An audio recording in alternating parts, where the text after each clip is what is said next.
Muy bien, y un momento, tenemos transcripción. Listo. Bueno, pues bienvenidos nuevamente quienes se están incorporando a a este espacio. Un momento para poder dejar habilitado.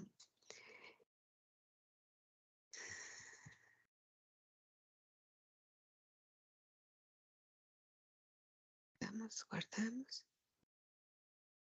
Listo, ahora sí ya, para que esto sea mucho más práctico. Bueno, para iniciar quiero dar la bienvenida y saludar a Jessica Bernal. Ella es especialista de prevención del fraude del Instituto Nacional de Investigación y Prevención del Fraude. Jessica, bienvenida y bienvenidos también nuevamente a nuestros ponentes. Si gustas, Jessica, dar tu saludo a nombre de NIF. Bueno, muchísimas gracias a todos por estar presentes el día de hoy en nuestra última tertulia antifraude. Para nosotros es un gusto contar con su participación. Hoy tenemos y contamos con 3 expertos de verdad con una talla a nivel de conocimiento, también toda la experticia y el desarrollo profesional que amerita la ocasión. Esperamos realmente puedan aprovechar este espacio.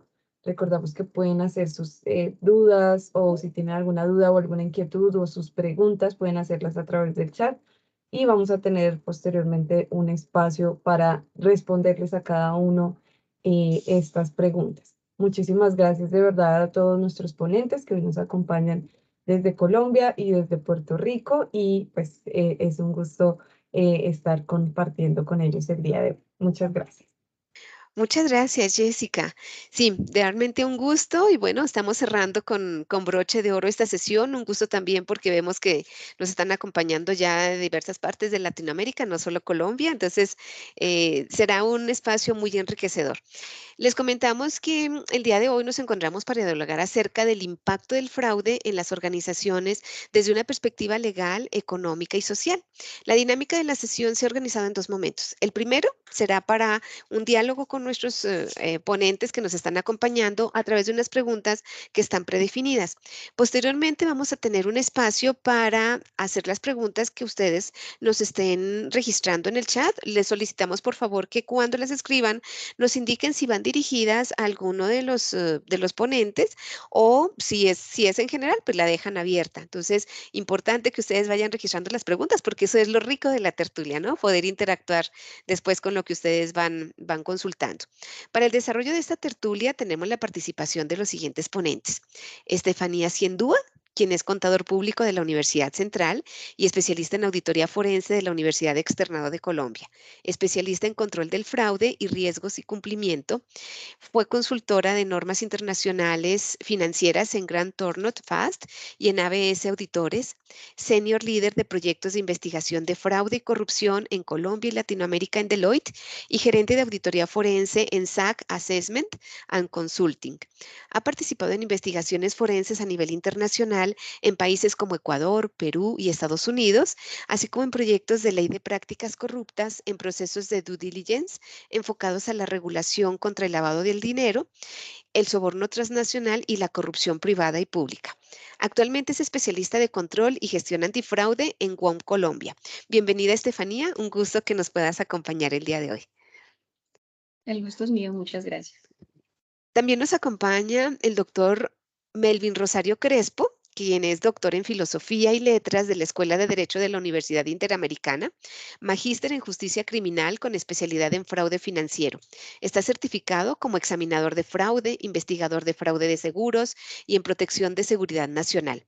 Ha ocupado diferentes posiciones, incluyendo la de vicepresidente, director y como supervisor legal general en diferentes compañías de nivel internacional con operaciones en Estados Unidos, Puerto Rico, el Caribe inglés y América Latina, en donde ellas creó sus respectivos departamentos de reclamaciones.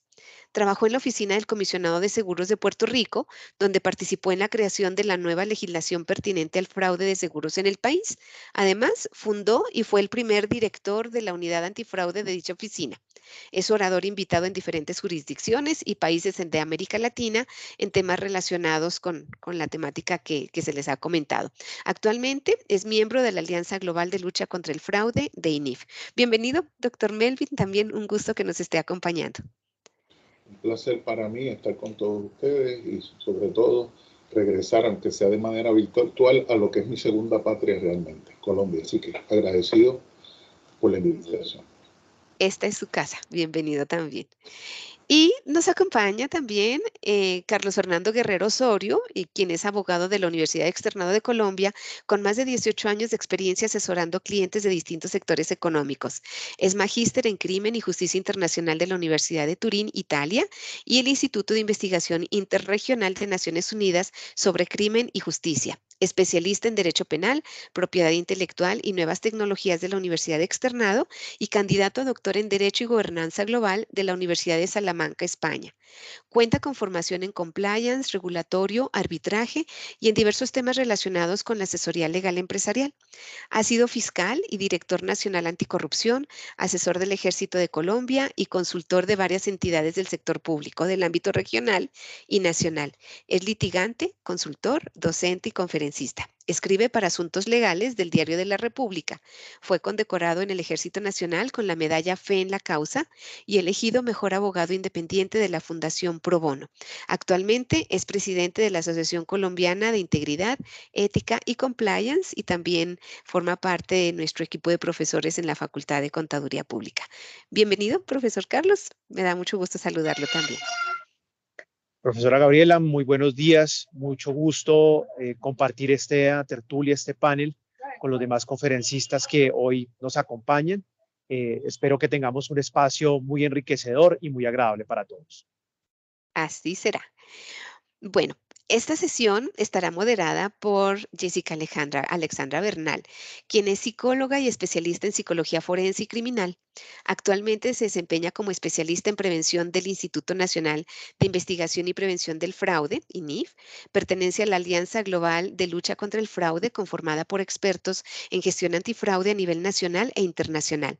Cuenta con amplia experiencia en el análisis del comportamiento de fraude, perfilación criminal de delitos financieros, entrevistas y proceso de control y selección de personal enfocados a la identificación de riesgos asociados al fraude.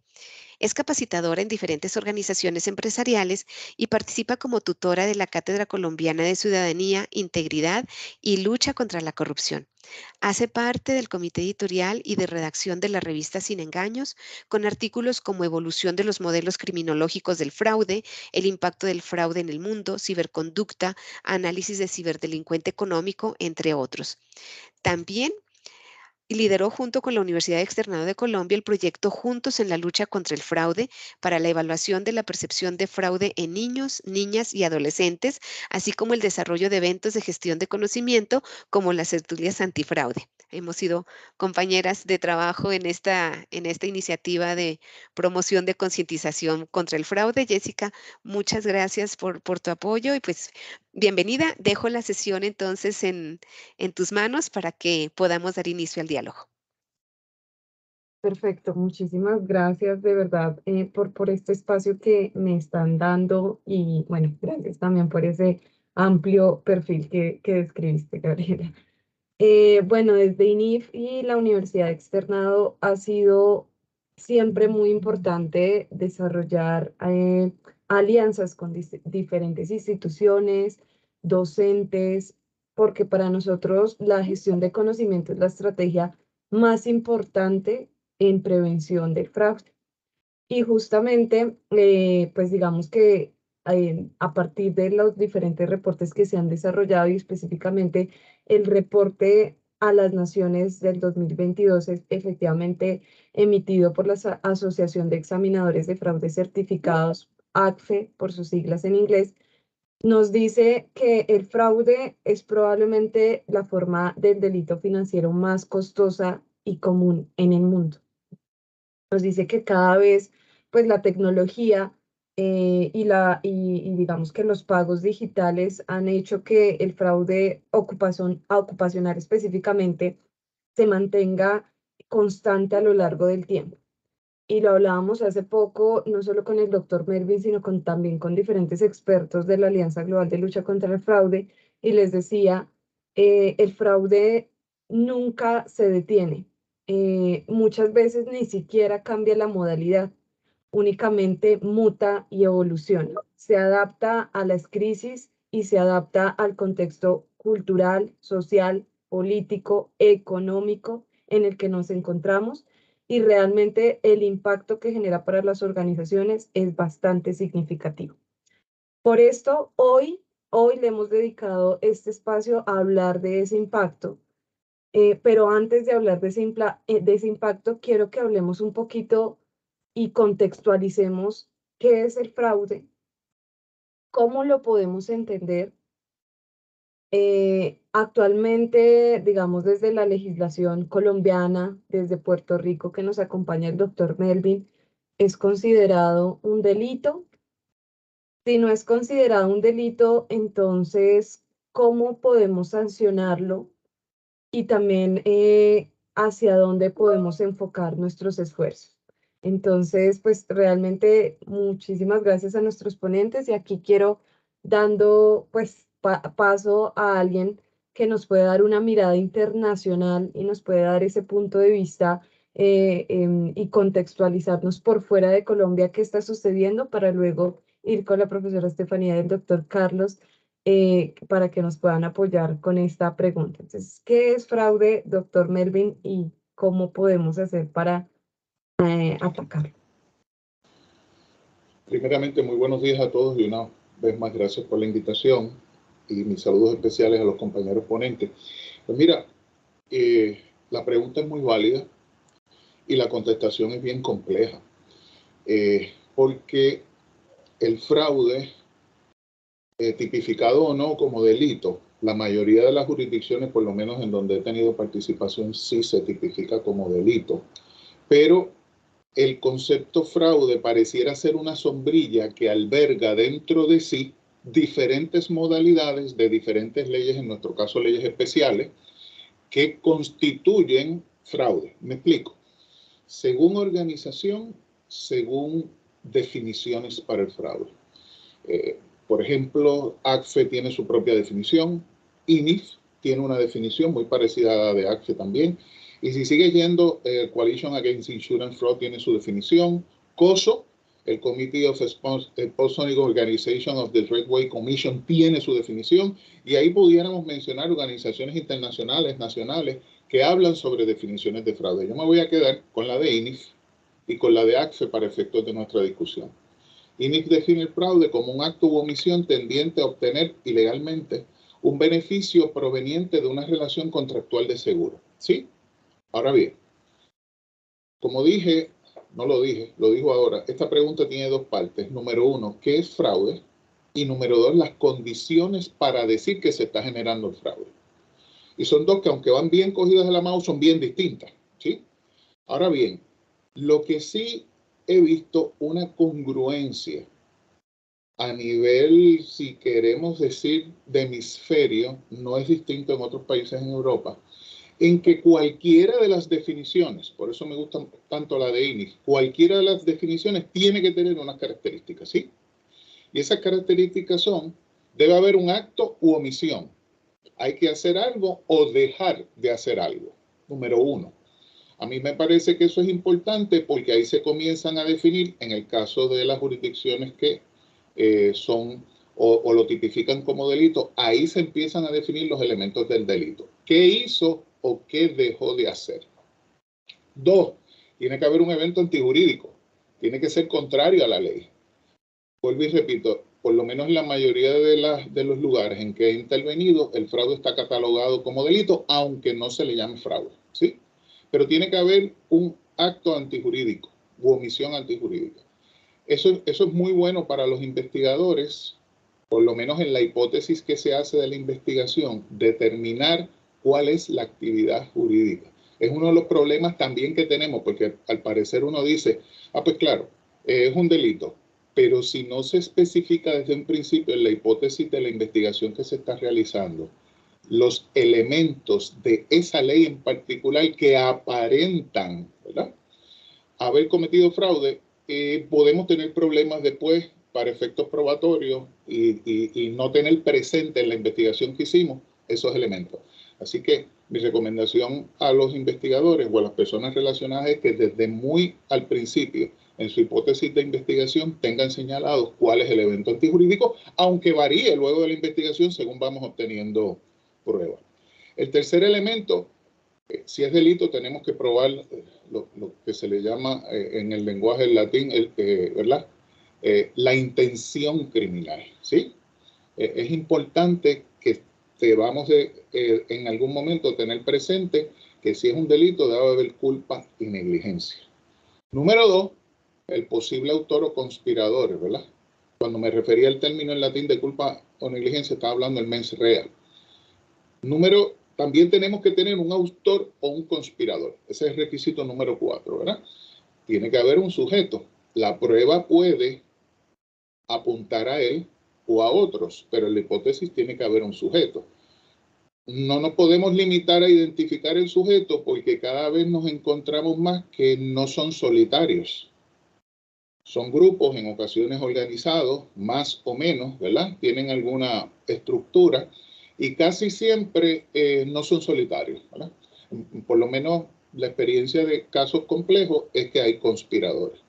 Lo que hemos visto en el informe que citó Jessica anteriormente es que cada vez la participación interna se combina con la participación externa. Ese es el aumento significativo que ha tenido el último reporte de la ACFE. Y entonces tenemos lo que se conocen esquemas mixtos. Gente interna que ayuda, contribuye, brinda información, la manera en que sea, con externos, ¿verdad?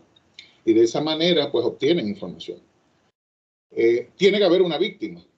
Yo sé que en el caso del sector asegurador o la industria, hay unas teorías que plantean que este tipo de crimen económico, la víctima es invisible, ¿sí? No sé si lo han escuchado, porque el pensar que tú puedes de alguna manera socavar los intereses de una compañía de seguro, que técnicamente para la población general son poderosas, tienen dinero, etcétera, etcétera, no lo ven realmente como una víctima. Eso tiene su repercusión después en el costo, pero eso hablaremos más abajo en otras consideraciones. Y obviamente tenemos que probar un beneficio y cuantificar el beneficio. Y usted va a decir, bueno, pero es que eran 100,000 y hay mucho más. Bueno, pero es lo que usted pueda probar al final de cuentas con la investigación que usted haga y la prueba que se levante. Así que una definición de fraude, primera parte de la pregunta, tiene que tener una acción o omisión antijurídica, culpa o negligencia, el autor o los conspiradores, víctima y el beneficio, y cuantificar ese beneficio. Ahora la segunda parte, ¿cómo llegamos a determinar esos elementos para decir si es fraude o no? Bueno, están los famosos indicadores, ¿verdad? Red flags, le dice la literatura norteamericana, o flags, ¿verdad? Que son un poco conductas particulares, no necesariamente constituyen un fraude, que son identificados como alertas o situaciones atípicas. Hay organizaciones que le llaman se aleja de las buenas prácticas, hay organizaciones que se le llaman conducta indebida. ¿Y por qué viene esto? Bueno, viene principalmente porque no es tal vez conveniente hablar sobre un consumidor sobre fraude. Y en términos generales lo que decimos es, se desapegó de la norma común, ¿verdad? Tenemos indicadores que nos invitan a hacer una investigación más completa. Porque hablar de fraude cuando de lo que estamos hablando es posiblemente, no siempre, pero de uno de nuestros clientes, ¿verdad?, que contrató con nosotros una póliza de seguro, en el caso de seguros en particular, pues utilizar ese tema a la verdad que también es impropio. Es impropio porque no se determina si hay o no fraude hasta que lo determina un tribunal de justicia. Así que en ese sentido los indicadores son bien importantes porque son los que nos guían para casos que se desapegan de la norma general. Y en ese sentido le podemos dedicar más recursos, le podemos dedicar investigaciones especializadas a ese tipo de casos que se desapegan. Al final de cuentas, solamente como organismos privados, inclusive los públicos, lo que tenemos es una idea y pruebas que apuntan a una persona, pero la determinación cuando sea fraude o no corresponde a los tribunales de justicia. Así que es bien importante determinar que esos indicadores no constituyen fraude y la determinación si es fraude o no no nos compete a nosotros en ningún momento.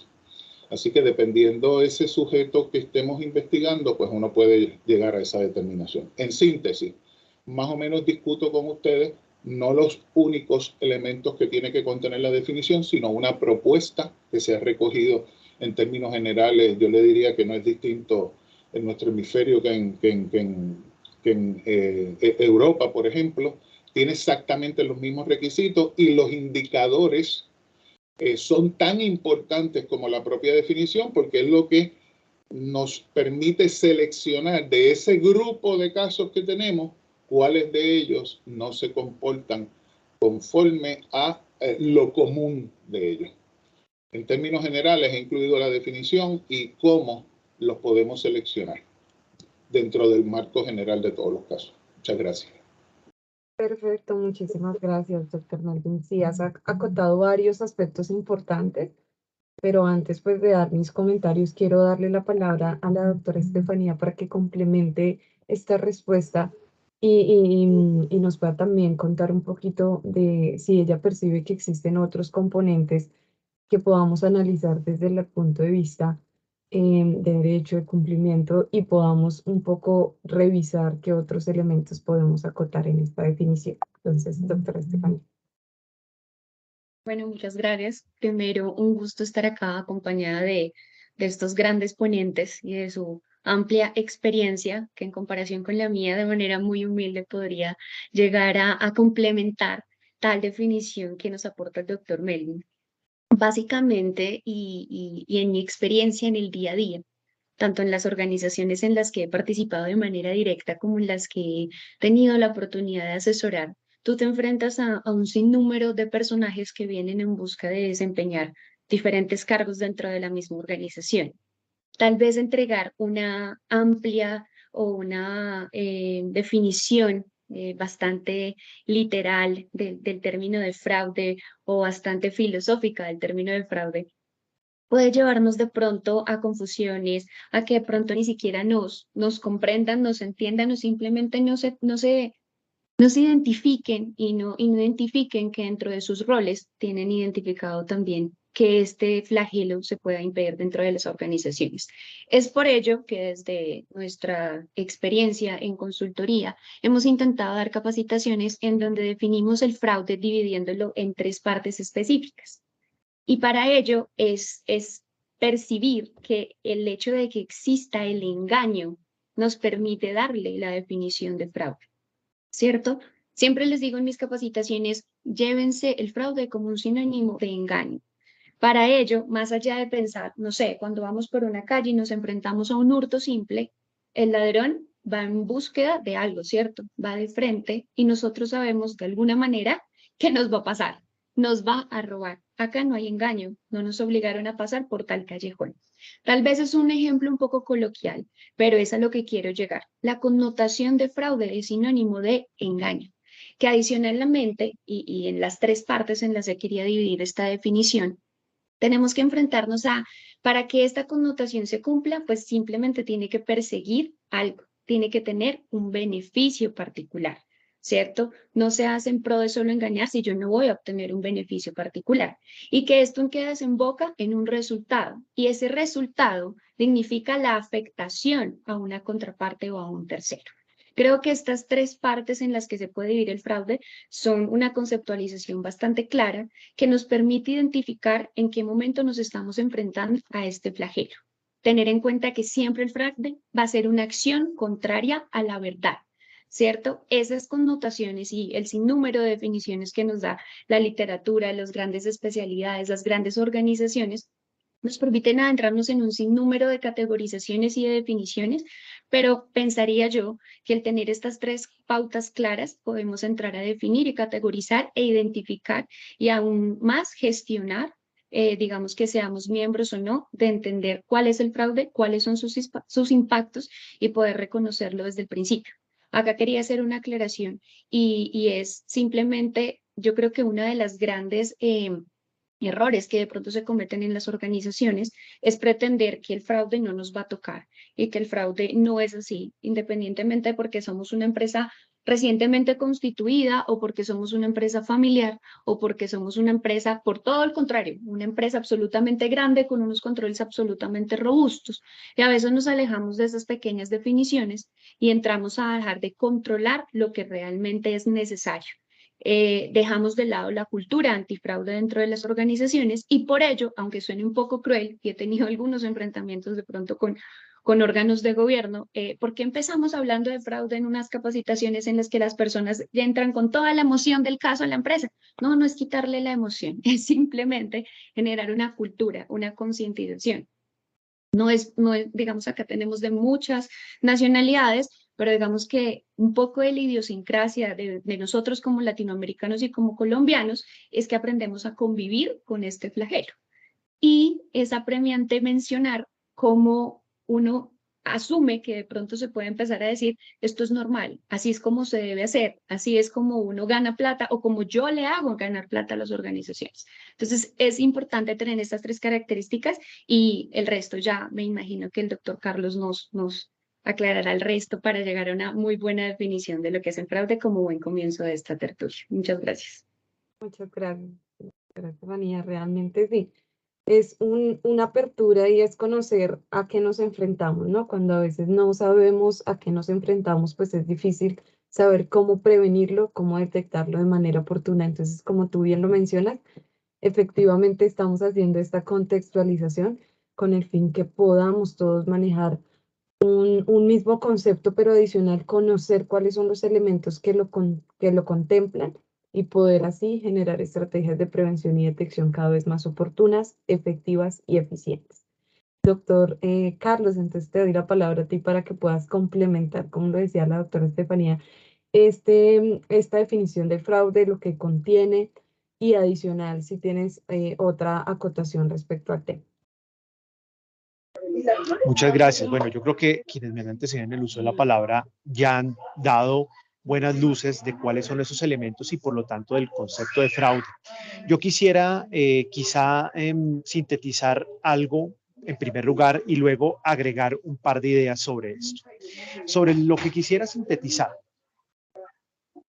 Claramente la legislación colombiana, por ejemplo, y en general la regulación latinoamericana, si bien aterrizan los fenómenos de fraude en la regulación, no proponen como tal o en estricto sentido algún delito llamado fraude, o a veces tienen algunos tipos llamados fraude, pero que se reducen a fenómenos muy puntuales, muy específicos, que por supuesto no van a comprender todo lo que significa fraude. En ese sentido, creo que es acertado, de un lado, tratar de tener si se quiere, amplitud de concepto o amplitud mental acerca de lo que es fraude, como Melvin y como también antes lo han mencionado, pero es importante tener en cuenta que cuando vamos a hablar de los elementos de fraude, pues en realidad hay que verlos de cara a cada fenómeno de fraude en específico. Habrá fenómenos de fraude que, por ejemplo, exijan siempre dolo, intención para su comisión. Habrá otros en ciertos ámbitos jurídicos que la negligencia o la negligencia grave es un elemento suficiente para que haya fraude. Habrá algunos donde en efecto se haga mucho énfasis en el engaño, pero habrá otros donde quizá el engaño no es el elemento determinante, sino quizá puede ser otros elementos. Lo que creo que sí es importante a la hora de la verdad, si uno quiere tener una noción más o menos amplia de lo que es fraude, es, pues en primer lugar, digamos, tener en cuenta que todo va en contra de unas reglas de juego, ¿cierto? El fraude siempre supone ir en contra de unas reglas de juego, unas reglas que pueden ser más o menos estrictas o unas reglas que quizás en parte más de la costumbre de un ámbito de organizaciones específico y que siempre va a haber un perjuicio o una probabilidad significativa de perjuicio respecto de alguien. Ese alguien puede ser la misma organización, puede ser personas de la organización o pueden ser personas de afuera de la organización. Y en ese punto es que quisiera, digamos, realmente tal vez agregar algo diferente a lo que antes se ha dicho. Y es que creo que, y sobre todo a lo que creo que vamos al final en nuestra tertulia, es que el fraude vale la pena distinguirlo al menos en 3 categorías. Yo creo que hay fraude que se comete en la organización, hay fraude que se realiza en contra de la organización y hay fraude que se realiza utilizando o a través de la organización. Dependiendo de ese tipo, si es en contra o a través de, vamos a tener elementos diferenciadores y vamos a tener que asumir estrategias diferentes a la hora de tratar de mitigar o de evitar las situaciones de fraude. Y lo más importante, vamos a lograr distinguir quiénes son los que se perjudican o a quienes impacta negativamente ese fraude. Porque quizá, no sé si me voy adelantando mucho en lo que, para dónde vamos, pero a veces el fraude se dice, no, es que es un tema que le afecta a la organización, entonces como solo le afecta a cada organización, pues cada organización verá si asume, si quiere tener algo en contra del fraude o no, cuando realmente, pues normalmente los fraudes afectan más allá de la organización misma, por lo menos en 2 de sus modalidades. Creo que así logro redondear un poco los elementos y irnos adentrando un poco más en lo que creo que viene.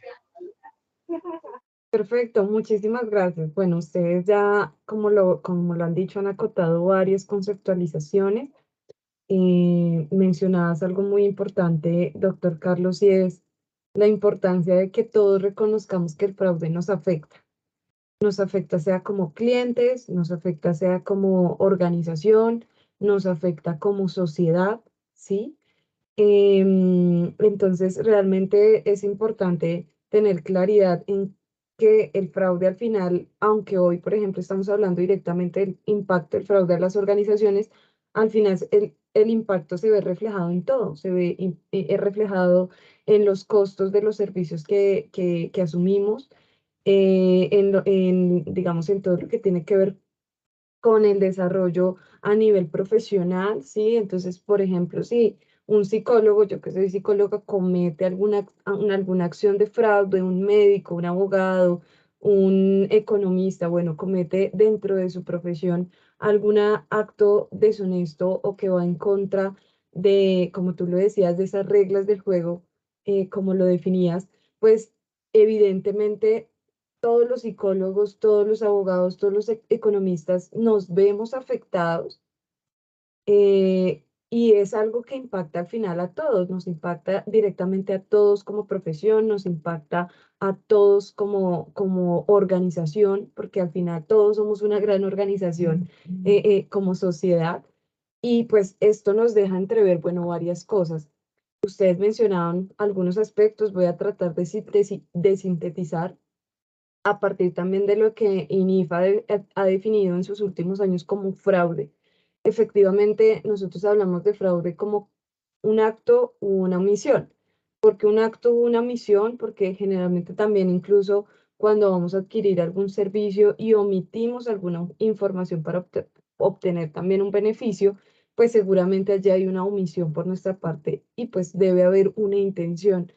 Nos decía el doctor Melvin Rosario, em, pues debe haber también un ser humano, debe haber alguien que lo cometa. Muchas personas han pensado y dicen, bueno, ahora con el tema digital ya no es necesario la intervención de un ser humano. Por supuesto que aún es necesaria la intervención del ser humano porque son ellos quienes desarrollan un software, son ellos quienes desarrollan un programa para cometer algún tipo de robo de información, de delito. Entonces, aún la participación del ser humano es totalmente indispensable y por eso es tan importante también analizar el comportamiento y la conducta del ser humano dentro de este contexto que es del fraude.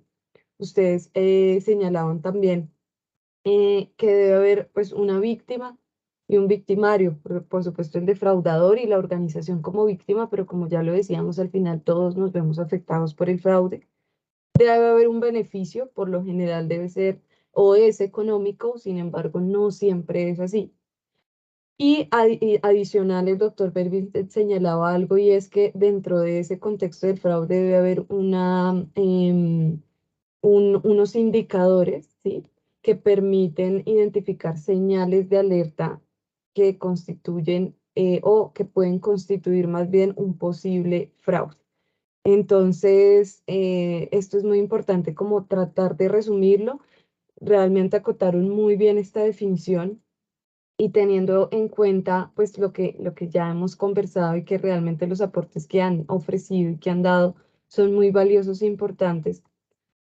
Quiero que ahondemos un poquito más justamente en ese impacto que ya hemos, digamos que un poco acogido con la definición, pero sí quiero ver un poco, por ejemplo, ustedes que están en el ámbito de la criminología, como abogados, en la parte de cumplimiento, de fraude y demás, que iniciemos con el impacto, uno de los impactos más importantes para las organizaciones en general, y es cómo esto a nivel legal, sí, que era hacia donde iba mi segunda pregunta, nos ha impactado, ¿sí? ¿Cuáles son los impactos legales o frente a la legislación a los que nos vemos enfrentados, los desafíos que tenemos de aquí en adelante frente a todo el tema de fraude mediante temas digitales, temas de tecnología? ¿Estamos preparados a nivel legal? ¿Hay alguna propuesta que ustedes tengan, alguna recomendación? Y acá seguramente ya vamos a entrar en debates, pero eso es lo bonito de la tertulia, que podamos entrar en un debate enriquecedor. Entonces, por aquí quiero empezar principalmente en esta ocasión con la doctora Estefanía, que nos pueda regalar tu punto de vista respecto a cuáles son esos impactos legales que sufre la organización. Bueno, pues básicamente cuando nos enfrentamos o cuando se nos materializa un fraude y estamos en Colombia y como lo decía acá el doctor Carlos, pues decíamos, el fraude no está catalogado dentro de nuestro Código Penal como un delito, ¿cierto? Sin embargo, no podemos dejar de lado que dentro de este gran árbol del fraude nos hace sombra a el delito que sí es un hecho punible y que pues es la corrupción. ¿Cierto? Son muchos, digamos, los eventos en organizaciones tanto pequeñas como medianas, tengan o no un relacionamiento con el ámbito público, en donde se nos presentan hechos de soborno y de corrupción y de soborno, pues, transnacional.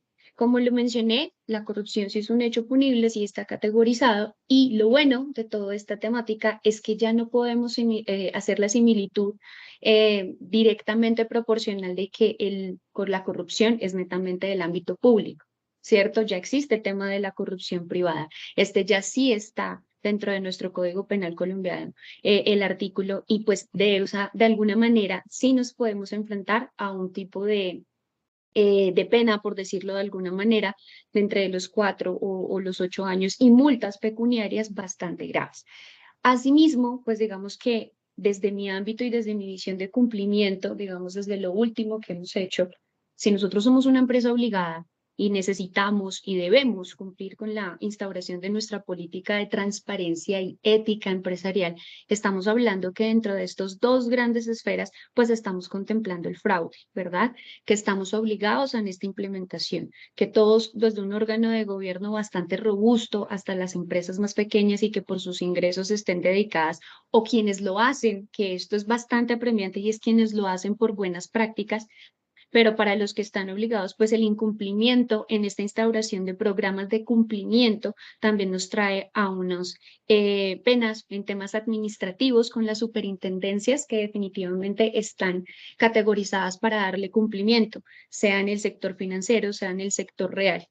Entonces, más allá de verlo como una obligación y como lo dije, o como por buena práctica, pues debemos entender que si se nos llega a materializar el simple tema de haberlo omitido, dejarlo pasado por alto, simplemente no gestionarlo, no administrarlo, pues nos lleva tanto a temas administrativos como pecuniarios que básicamente van a ver afectada a la organización desde el punto más pequeño hasta el más grande, porque aquí no podemos dejar de lado que dentro de todos los impactos que nosotros tenemos hay uno que es un poco transversal y es el impacto reputacional, ¿cierto? Algo que nos puede parar una operación por completo, un daño reputacional que puede salir en medios de comunicación y que simplemente nos deja muy mal parados sobre la gestión que nosotros como voceros de las organizaciones dejamos de hacer simplemente por negligencia o porque nos ha pasado lastimosamente. Nuestro objetivo principal es vender y obtener mayor ingreso. ¿cierto? Entonces, digamos que si bien legalmente, y a la pregunta que tú me hacías, no lo tenemos tipificado en el Código Penal, sí tenemos una gran cortina de hechos que se derivan del mismo, a los cuales nos podemos ver enfrentados si no nos adentramos en este campo de gestionarlo, de administrarlo, de reconocerlo y de poder medir, creo que en otra pregunta lo vamos a mirar, estos impactos económicos que son transversales a la sociedad. Listo, muchísimas gracias. Bueno, pues tú tocas un tema importantísimo que de hecho lo mencionaba en uno de sus estudios, KPMG, y ellos nos decían, uno digamos, impactos y de las consecuencias más importantes que se percibieron del fraude en su estudio del 2021, decían, una es las sanciones por incumplimiento. Entonces, las organizaciones nos vemos enfrentadas justamente a esas sanciones por incumplimiento que realmente, digamos que impactan directamente a otras áreas y a otros contextos, como tú lo mencionabas, como lo es el tema reputacional, que ya lo vamos a ver un poquito más a profundidad, y el tema económico. Doctor Carlos, te cedo nuevamente la palabra para que puedas contextualizarnos también sobre este tema y sobre un poco profundizar más aún en ese impacto legal que genera el fraude. Muchas gracias, Jessica. Pues mira, dependiendo del tipo de fraude que se trate, tendremos unas u otras consecuencias de carácter legal o normativo. Precisamente en tanto no existe concretado en la regulación un concepto como tal de fraude y una conducta llamada fraude, sino que tenemos varias que encajarían en esa gran noción de fraude, pues esos impactos o esas consecuencias normativas serán diferentes. Sin embargo, tratemos de por lo menos hacer algunas categorías, hablar de algunas clases. Si el fraude supone perjuicios, daños a terceros, pues desde luego que el fraude generará responsabilidad civil para quien ha cometido el fraude o para la organización que ha sido partícipe del fraude. Si es una situación de fraude que encaja dentro de algún evento que la regulación ha contemplado como una falta administrativa, la falta al cumplimiento de un deber, pues seguramente habrá responsabilidad administrativa sancionatoria que de ordinario se traduce en la imposición de multas, en alguna consecuencia específica para la organización, para la persona jurídica, su disolución o algo similar. Habrá otras consecuencias de carácter administrativo que pueden surgir en eventos específicos como la inhabilitación, por ejemplo, para contratar con el Estado, para ejercer determinadas actividades económicas. Y quizás las más graves, pues habrán consecuencias de carácter penal. Consecuencias de carácter penal que técnicamente pues van dirigidas a las personas naturales, a los seres humanos, detrás de los fenómenos de fraude, aun cuando en algunos países se hable de responsabilidad penal de las personas jurídicas. Pero digamos, para no entrar como en ese tecnicismo y en esa minucia que desde mi punto de vista a la hora de la verdad no es trascendente, lo cierto es que las consecuencias pues pueden ser diferentes de acuerdo al tipo de conducta de fraude que estemos hablando. Algunas de ellas, como lo he dicho, incluso pues trascienden al ámbito patrimonial, no es solamente ir y pagar por el daño causado, no es solamente ir y pagar una multa porque infringí un deber, sino que muchas veces conductas de fraude pues pueden significar consecuencias de carácter personal, consecuencias que afectan a las personas que están detrás de las organizaciones. Cárcel, digámoslo así, de manera muy sencilla. Varias situaciones de fraude suponen delitos y en esa medida pues podría haber una consecuencia tan grave como la de ir a prisión. Tanto en eventos de fraude como los que mencionaba Estefanía, esto es eventos, delitos de corrupción, delitos contra la administración pública, como también en eventos de fraude que se queden puramente en el ámbito privado, un tema de estafa, un tema del delito de corrupción privada como lo tenemos en Colombia o similar en algunas otras regulaciones de Latinoamérica, el delito de administración desleal, que también lo tenemos en Colombia y en algunas otras legislaciones de Latinoamérica.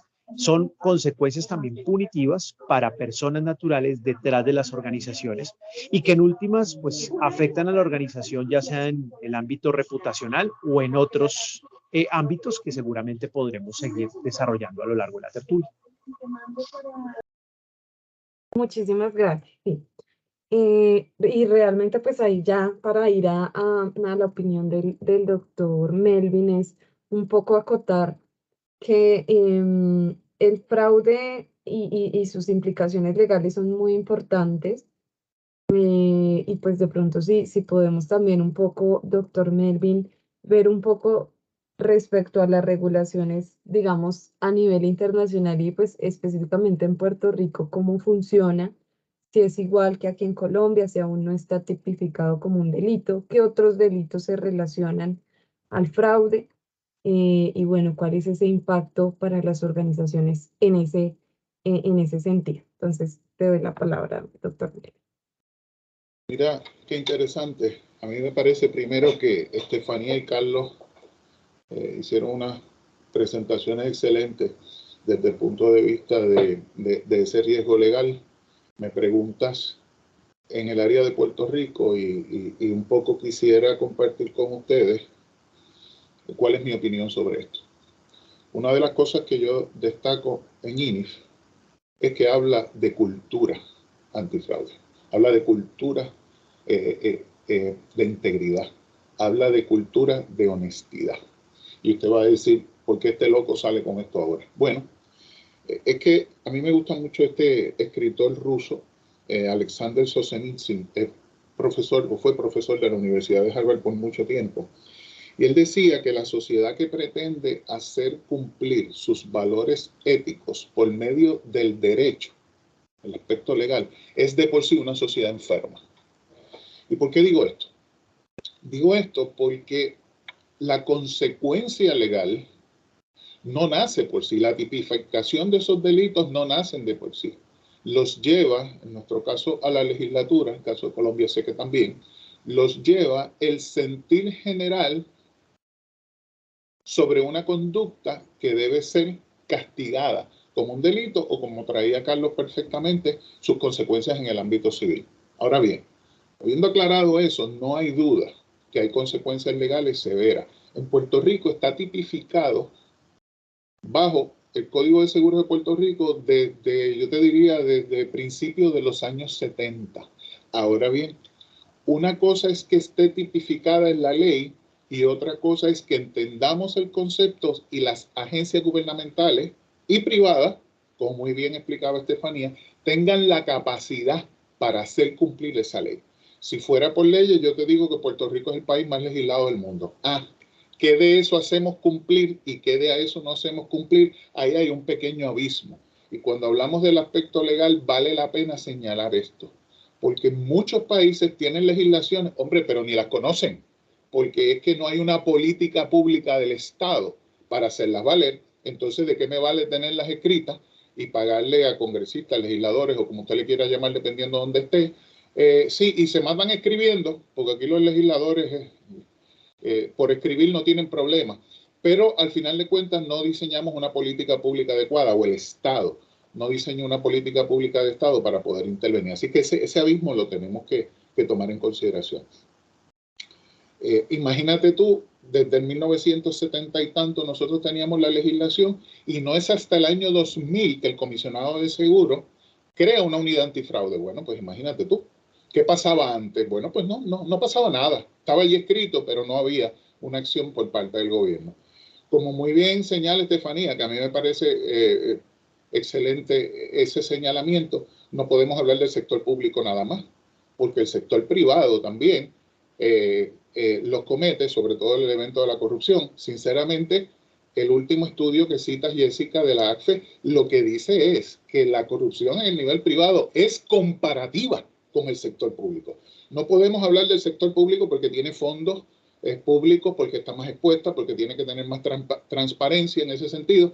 Sí, esa la conocemos, pero la del sector privado, ACFE, no sé si por primera vez, dice, tengan cuidado, esto está al mismo nivel tanto en el sector público como en el sector privado. Ahora bien, claro, una agencia que tenga, una empresa privada que tenga principios, que tenga valores, que se basen esos valores en la integridad, que se basen en la honestidad, tiene que tener un sistema legal que apoye esa cultura. Y la cultura es la que va a determinar cuál es la reglamentación y cómo lo vamos a llevar a cabo. O sea, así que cuando hablamos de esto, no vamos a tener un policía detrás de cada una de las personas en sus actuaciones para ver si infringen o no la ley.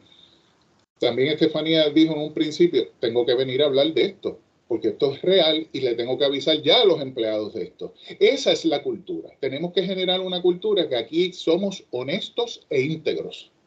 Y de ninguna manera, claro, el sistema legal, reglamentación interna y el gobierno tiene que apoyar ese nivel de cultura entre todos, tanto empleados públicos como el ámbito privado. Así que la ley es una consecuencia de un pensar o un pensamiento cultural que es el que tenemos que sembrar.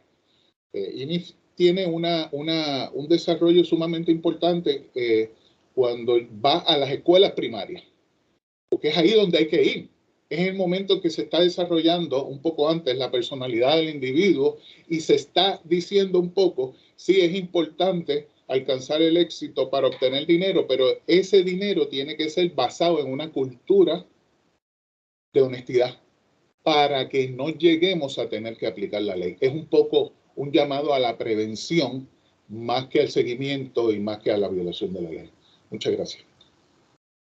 Bueno, doctor Melvin, efectivamente, y para resumir esta parte, yo creo que el impacto legal al final se ve reflejado justamente en la falta de controles y de la implementación de políticas claras dentro de la organización.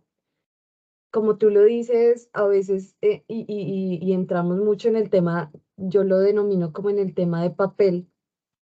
Entonces es como desarrollar leyes, desarrollar políticas, desarrollar manuales, desarrollar instructivos, desarrollar una serie de documentos, pero cuando vamos directamente a preguntarle a un colaborador de la organización, a un cliente de la organización, sabe que esta compañía tiene una unidad antifraude, sabe que tiene una área dedicada a la investigación de fraude, al cumplimiento de riesgos, sabe qué contempla la política, sabe en qué consiste la prevención, sabe en qué consiste la detección, pues nos vemos enfrentados en muchas ocasiones a que no saben o a que sí he tenido capacitación sobre el tema, pero es como una capacitación más que necesito o que requiero o que por obligación me exigen, pero que realmente no la veo en mi día a día porque no veo el impacto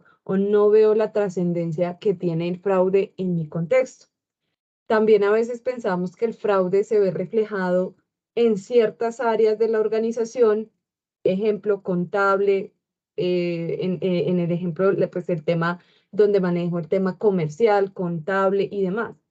Se nos olvida que también ha habido otros tipos de fraude asociado al tema de plagio, de identidad de la organización, que hoy día se está viendo mucho con el tema del impacto de la identidad digital y es cómo secuestran incluso información de la organización para hacerse pasar como una organización, llamar y decir yo soy de esta empresa de telefonía, en el caso, por ejemplo, de Estefanía, que está en este contexto, yo soy de la empresa de telefonía, regáleme sus datos y crean cuentas a nombre de personas que no existen o se hacen pasar para obtener dinero de una compañía. Entonces, realmente creo que a veces es importante tener muy claro este impacto legal, pero al final el impacto legal es una consecuencia de estas estrategias de prevención, como tú lo decías, en la cual nos vemos corto y como lo mencionaban también la doctora Estefanía y el doctor Carlos. Entonces, esto es una invitación a que todos entendamos un poco en qué consiste esta regulación asociada al fraude, pero más allá de entenderla es aplicarla, desarrollarla e implementarla.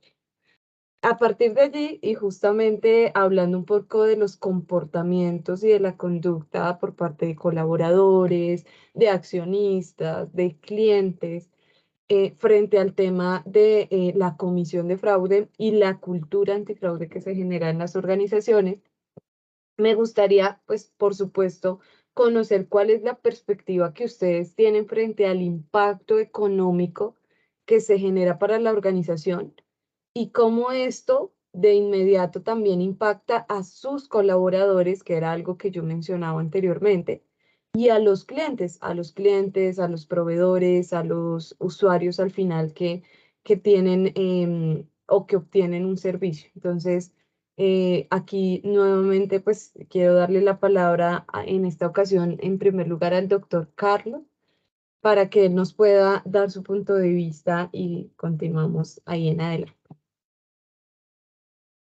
Muy bien, pues si bien normalmente todo fraude genera una consecuencia económica directa para la organización o para terceros, a veces ese impacto económico no es directo, pero sí termina siendo consecuencial de otras consecuencias que tiene una situación de fraude.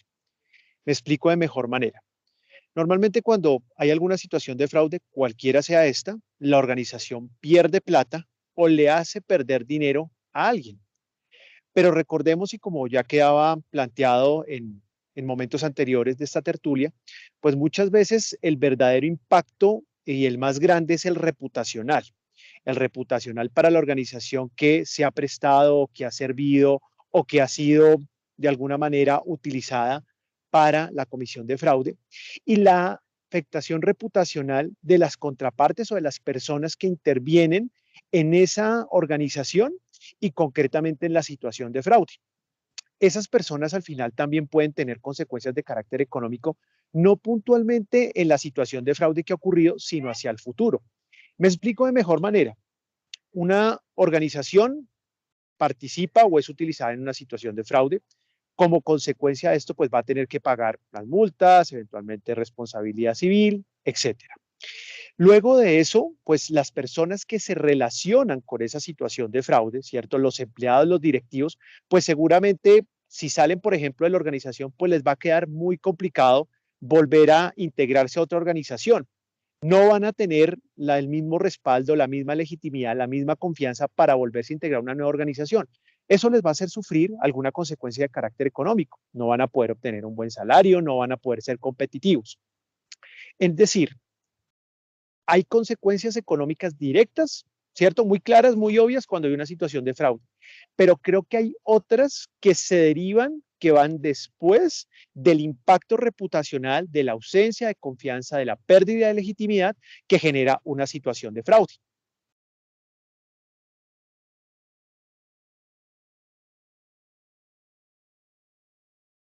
No te estamos escuchando. Hasta ahí te escuchamos, doctor Carlos. Cerraba ahí, ¿Cierto? cerraba ahí, sí. Ah, ok, Cerraba ahí, perdóname, cerraba así. discúlpame. Pensé que ibas a continuar. Listo, así es, doctor Carlos. Entonces, pues, creo que ya vamos a hablar un poquito más de ese impacto que, como tú hablabas, a nivel económico hay unos, pues, costos directos y un impacto significativo a nivel económico que se ha venido estudiando y desarrollando, pero hay otros impactos que, como tú lo decías, vienen detrás de y que realmente pues ya vamos a analizar un poquito con más profundidad en qué consiste. Doctor Melvin, por favor, para que nos regales tu apreciación. Me parece que tengo que concurrir con el enfoque que ha presentado Carlos en todos los aspectos. Y es que vuelvo a llamar la atención sobre el efecto de la percepción pública de que cuando hablamos de fraude y cuando hablamos sobre todo de la criminalidad económica, voy a usar el término más amplio, o la criminalidad financiera, estamos hablando de una víctima invisible, ¿verdad? ¿Por qué? Bueno, porque es que la realidad que nosotros tenemos es que las personas, nuestros consumidores, estoy hablando con consumidores individuales, ¿verdad? Personales, ven las compañías de seguro, ven la banca como instrumentos poderosos dentro de la economía, y qué más da si pasa algo que más o menos no está bien, si total tienen muchísimo dinero y son imperios, ¿verdad? Y es lo más interesante porque nos olvidamos de una fórmula que es muy sencilla. Inclusive la ACFE en ocasiones, cuando hace la distribución de los diferentes áreas de las industrias afectadas, nadie dice allí, y creo que los de seguros está como séptimo, octavo en la lista de los afectados, nadie dice allí que todas las operaciones anteriores, antes de llegar a seguro, el 75% o en otras ocasiones el 85% de esas pérdidas están aseguradas por una compañía. ¿Ok? Así que esas industrias que están reportando pérdidas necesariamente no asumen directamente esa pérdida, se la pasan a la compañía de seguro. Y entonces la compañía de seguro interviene y hace sus determinaciones, y eso tiene un costo que no lo asume la compañía de seguro. A usted su contrato de seguro el próximo año le costará un poco más. Encarece el costo del producto y del servicio directamente al consumidor. Y de eso como que no se habla. Así que quien paga ese fraude son los consumidores honestos, que verdaderamente se le encarece el producto, no es responsabilidad de la compañía. Es responsabilidad de este tipo de actuaciones, que si el riesgo económico es alto, es altísimo, claro que sí. Así que esa pérdida tiene que transferirse a alguien, y alguien dirá, ay, ¿por qué no lo asume la compañía? Es que el sistema de nuestra economía le atribuye una función a los seguros que no le permite asumir ese costo. Las industrias de seguros es una necesidad para que el sistema económico se mantenga circulando sin interrupciones. Por eso se paga una pérdida y se pretende regresar al punto original de la persona o la empresa donde estaba, pero es para que siga participando en el proceso económico. Y a veces nos olvidamos de la gráfica que finalmente tienen que estar sólidamente fuertes para responder ante crisis. Y en Puerto Rico, después de 2 huracanes, terremotos, pandemia, me parece que conocemos eso bastante bien. ¿Y quién es el que sale a afrontar la mayoría de esas pérdidas? Un poco la industria de seguros, que va a tener que encarecer el producto y el servicio, y ese costo lo paga el consumidor. Ahora bien, ese delito económico hacia la industria de seguros no es una víctima invisible, es el consumidor, para que lo tengamos claro de una vez y por otra. Tengo que mencionar, cosa que tanto Carlos como Estefanía han mencionado anteriormente, en el área financiera, el costo reputacional que tiene, implica la pérdida de clientes, porque eso lo es todo en el sistema económico. Básicamente estamos hablando de la integridad del sistema, que puedes tenerlo o no. Esto es como la mujer del César. No solo es mujer de César, tiene que también aparentarlo. Pasa lo mismo en el sector financiero. Un desvío en esa reputación que tiene provoca desastres, clientes que se mudan de un lugar para otro o emigran, por decirlo de alguna manera, y eso ocasiona un desbalance no esperado. Así que no hay duda que el riesgo económico, tristemente, primero sale en respuesta a la industria y finalmente encarece los costos al consumidor. Muchas gracias. Muchas gracias, doctor Melvin. Así es. Entonces ya ahí vamos viendo un poquito ese impacto económico, cómo intervienen varios actores, entre estos el consumidor, que también directamente se ve impactado por esto.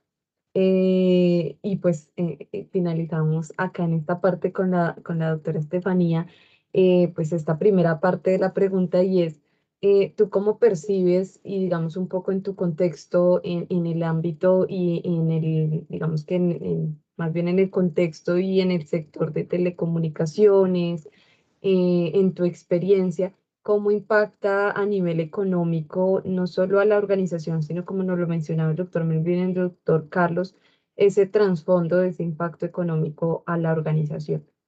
Entonces, pues te deseo la palabra, doctora Estefanía. Bueno, pues básicamente ellos ya lo han mencionado todo. Yo creo que acá podemos hacer un énfasis en cifras para que cada uno de ustedes genere una contextualización de a qué nos estamos enfrentando.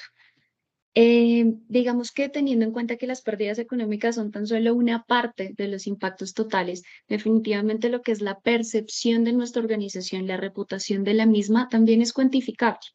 Yo creo que el daño reputacional puede parar operaciones completas.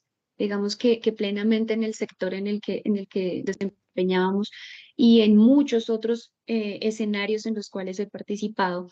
Básicamente, ese daño reputacional, esas malas informaciones sociales en este mundo tan adicto de pronto al tema digital, al tema de las redes sociales, es un impacto básicamente absolutamente cuantificable. No solamente en la pérdida de recursos, no solamente en la pérdida de usuarios plenamente identificados, sino en un tema de apalancamiento. ¿Qué tan fuertes somos para llegar y tocar las puertas de una entidad financiera? ¿Cierto? Si hemos sido permeados por fraude, si se ha comprobado que fuimos negligentes también en nuestra actuación frente al fraude, si no hicimos un tema de concientización, si de pronto, yo creo que acá una de las, lastimosamente dentro de mi experiencia me he dado cuenta que a veces ese miedo a que se reconozca que, voy a usarlo de un término bastante feo, que me vieron la cara, hace que pase desapercibido. O sea, son muchos los desfalcos financieros. Tuve la oportunidad de hacer parte de una investigación para una federación en Colombia, en la cual el impacto fue grandísimo, pero grandísimo. Y simplemente cuando tú terminas tu consultoría, tu investigación, presentas tu informe, siempre presunción de inocencia, siempre el presunto implicado, los presuntos implicados no somos quienes para determinar el delito, terminan siendo indemnizados lastimosamente y saliendo por una puerta gratis. Entonces, esa repercusión, todo esto, toda esta idiosincrasia que creamos alrededor del fraude, el no poder llegar a enfrentarlo y decir sí, y nuestras acciones fueron estas, y crear como una disciplina para que todos reconozcan lo que no se debe hacer, hace que se sigan simplemente evolucionando, como tú lo decías al inicio de esta intervención, y haciendo estratagemas mucho más fuertes y mucho más consolidadas. El ACT fue muy bien dijo, o sea, aproximadamente el 5% de los ingresos de las organizaciones se van en fraude. Y es claro entender que si no nos vamos a un nivel globalizado por cada uno de los continentes en donde se hicieron este tipo de estudios, si nos vamos a nivel Colombia, en las encuestas que realizan las grandes firmas de auditoría y las Big Four, sabemos que el 80% de las personas encuestadas argumentan haber sufrido un tema de fraude y el 67% de las mismas haber iniciado una investigación. Pilas, iniciado las investigaciones. ¿Tuvo resultados concluyentes? ¿Hicimos algo al respecto? ¿Fortalecimos, identificamos brechas? No lo hicimos. Entonces, más allá de empezar a decir, sí, básicamente perdí tanta plata, me cerraron, yo creo que la percepción va más allá de decir, me permearon y yo qué hice, ¿cierto? Está bien y está claro decir, todos estamos sujetos a que alguna vez nos permeen, estamos enfrentándonos a mil roles y responsabilidades, un mundo cambiante, un tema tecnológico. Digamos que acá era imposible mencionar un poco lo que tú también decías. Acá no se discrimina una cuestión de tamaño, ¿sí?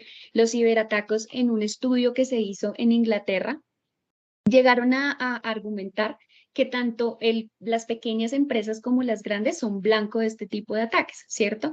Las empresas pequeñas en un 43%, las empresas grandes en un 60%, pero muchas de esas ni siquiera logran recuperarse y básicamente, digamos que desaparecen en meses.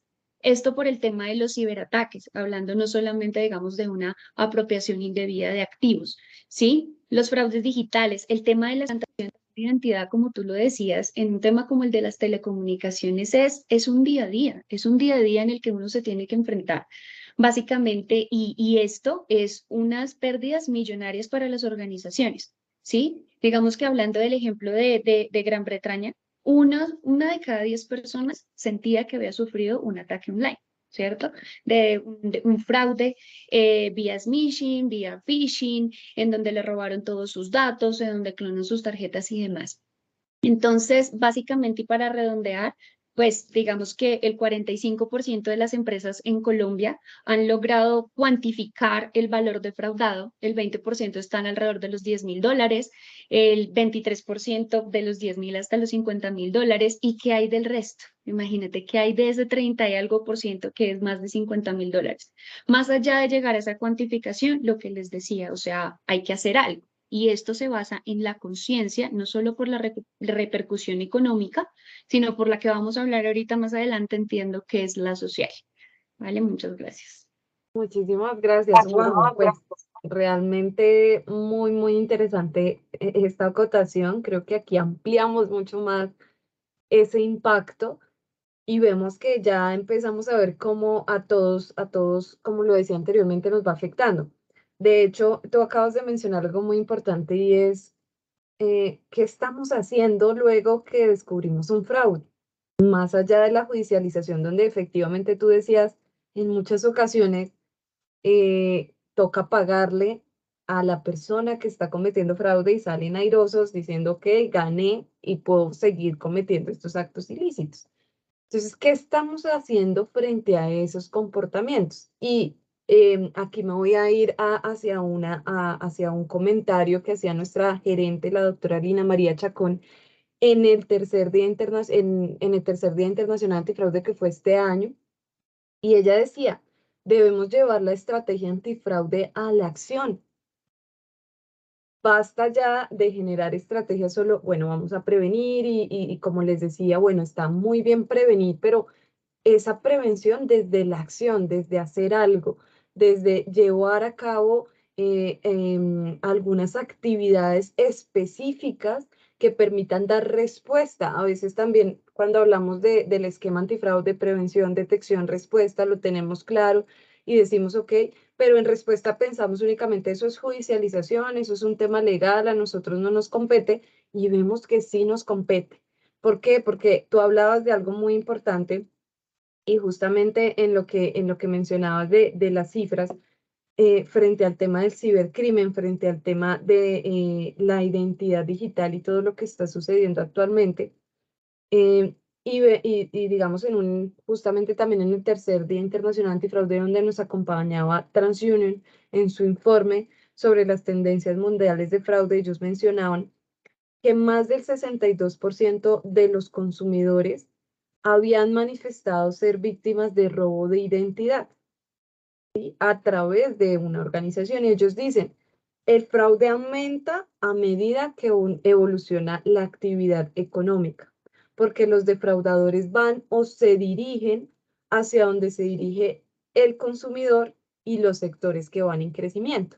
Tú lo mencionabas, acá no depende de si la compañía es grande o pequeña, ¿sí? De si es una compañía, una pyme, si es una compañía, una industria grandísima, donde tenemos grandes, realmente han habido casos de fraude en Colombia y a nivel internacional conocidos por todos nosotros, en donde hay organizaciones que se han acabado por un fraude, ¿sí?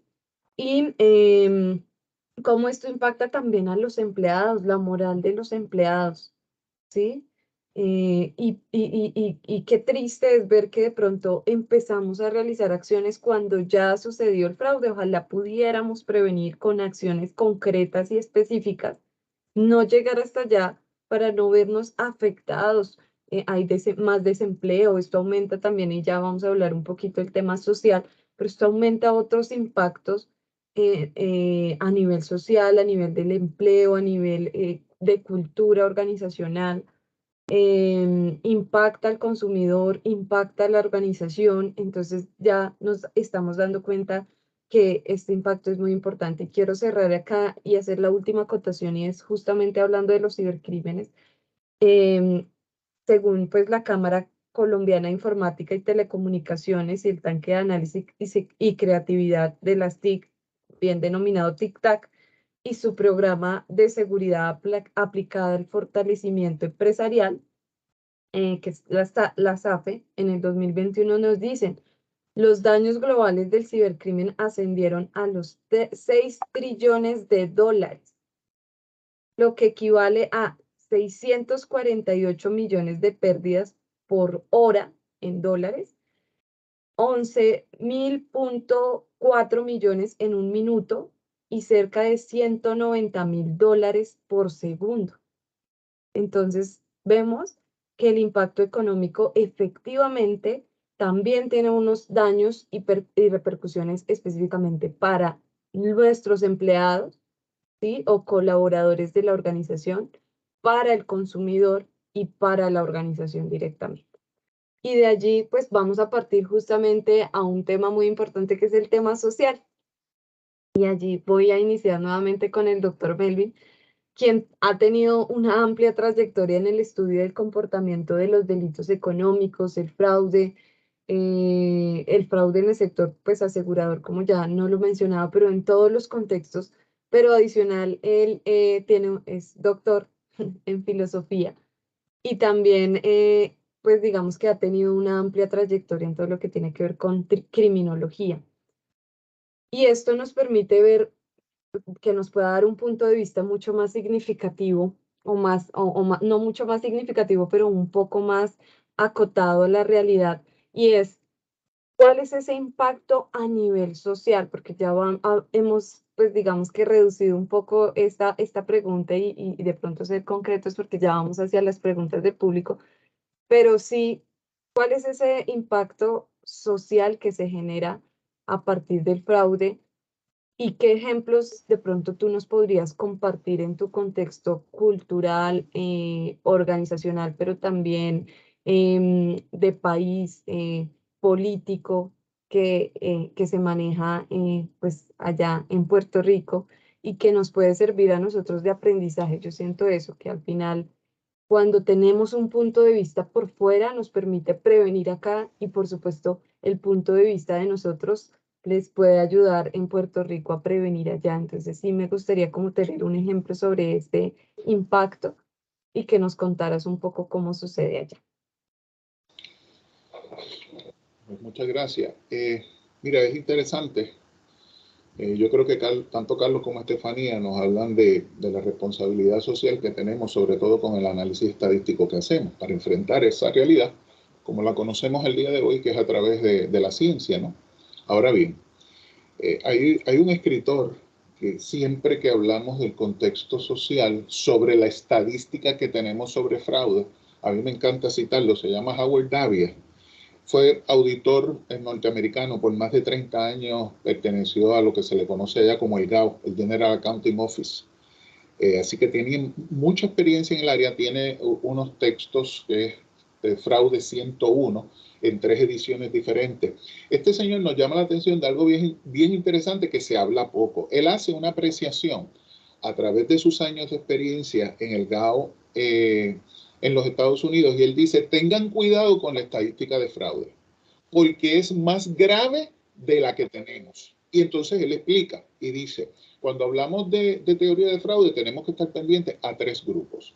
El primer grupo es el que conocemos, la estadística oficial, ¿verdad? Ese es el que podemos decir, tanto por ciento de la empresa lo tuvimos que pagar en fraude, ¿verdad? Son 5 peras que tenía al principio del inventario, me quedan 2 peras y solamente vendí una.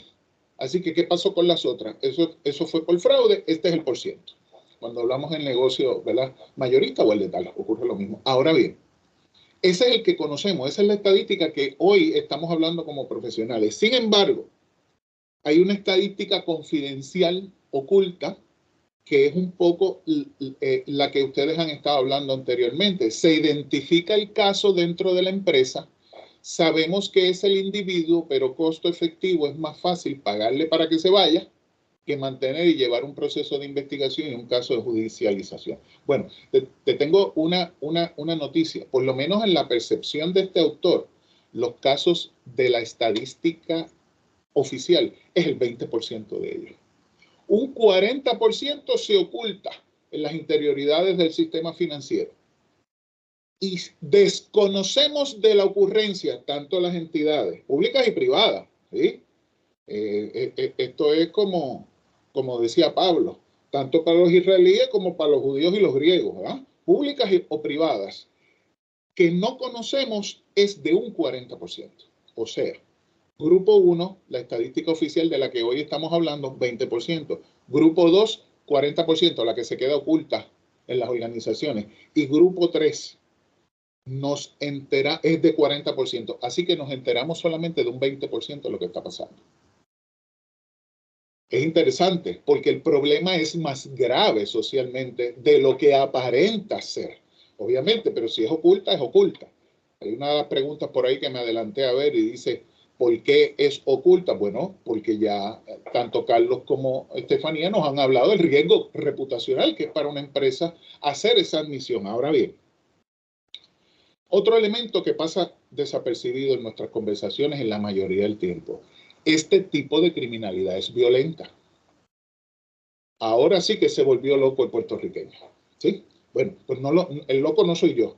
Johan Galtung habla, sociólogo matemático noruego, habla de un triángulo de la violencia y dice que dentro de ese triángulo de la violencia hay unas estructuras visibles, los delitos convencionales, el asesinato, la agresión, robo, etcétera, pero también hay una estructura invisible. La hemos mencionado aquí: fraude, corrupción, falsificación de estado financiero. ¿Por qué él le llama violenta?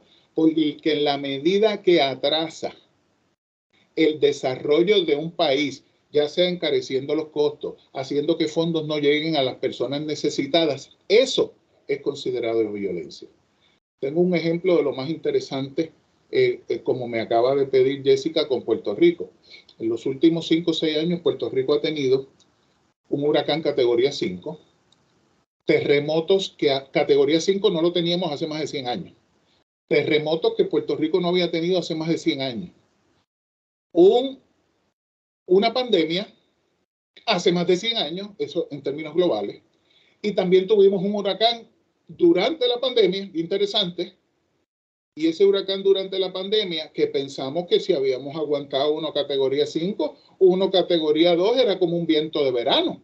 Pues miren, no, porque trajo más inundaciones que el huracán categoría 5. ¿Qué quiero decir con esto? Inmediatamente, bajo un sistema de emergencia, el sistema autoriza fondos. Nos decía Jessica, ese es el momento del perfect storm. Jessica decía, este tipo de criminalidad puede adaptarse no tan solo a la digitalización, sino a los eventos sociales que ocurren.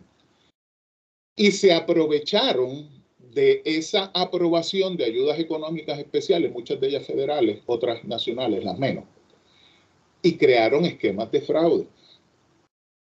Yo me inicio con y con esto cierro porque ya sé que estoy abusando del tiempo. Cuando Jessica me vira la cara así es que ya te tienes que callar la boca.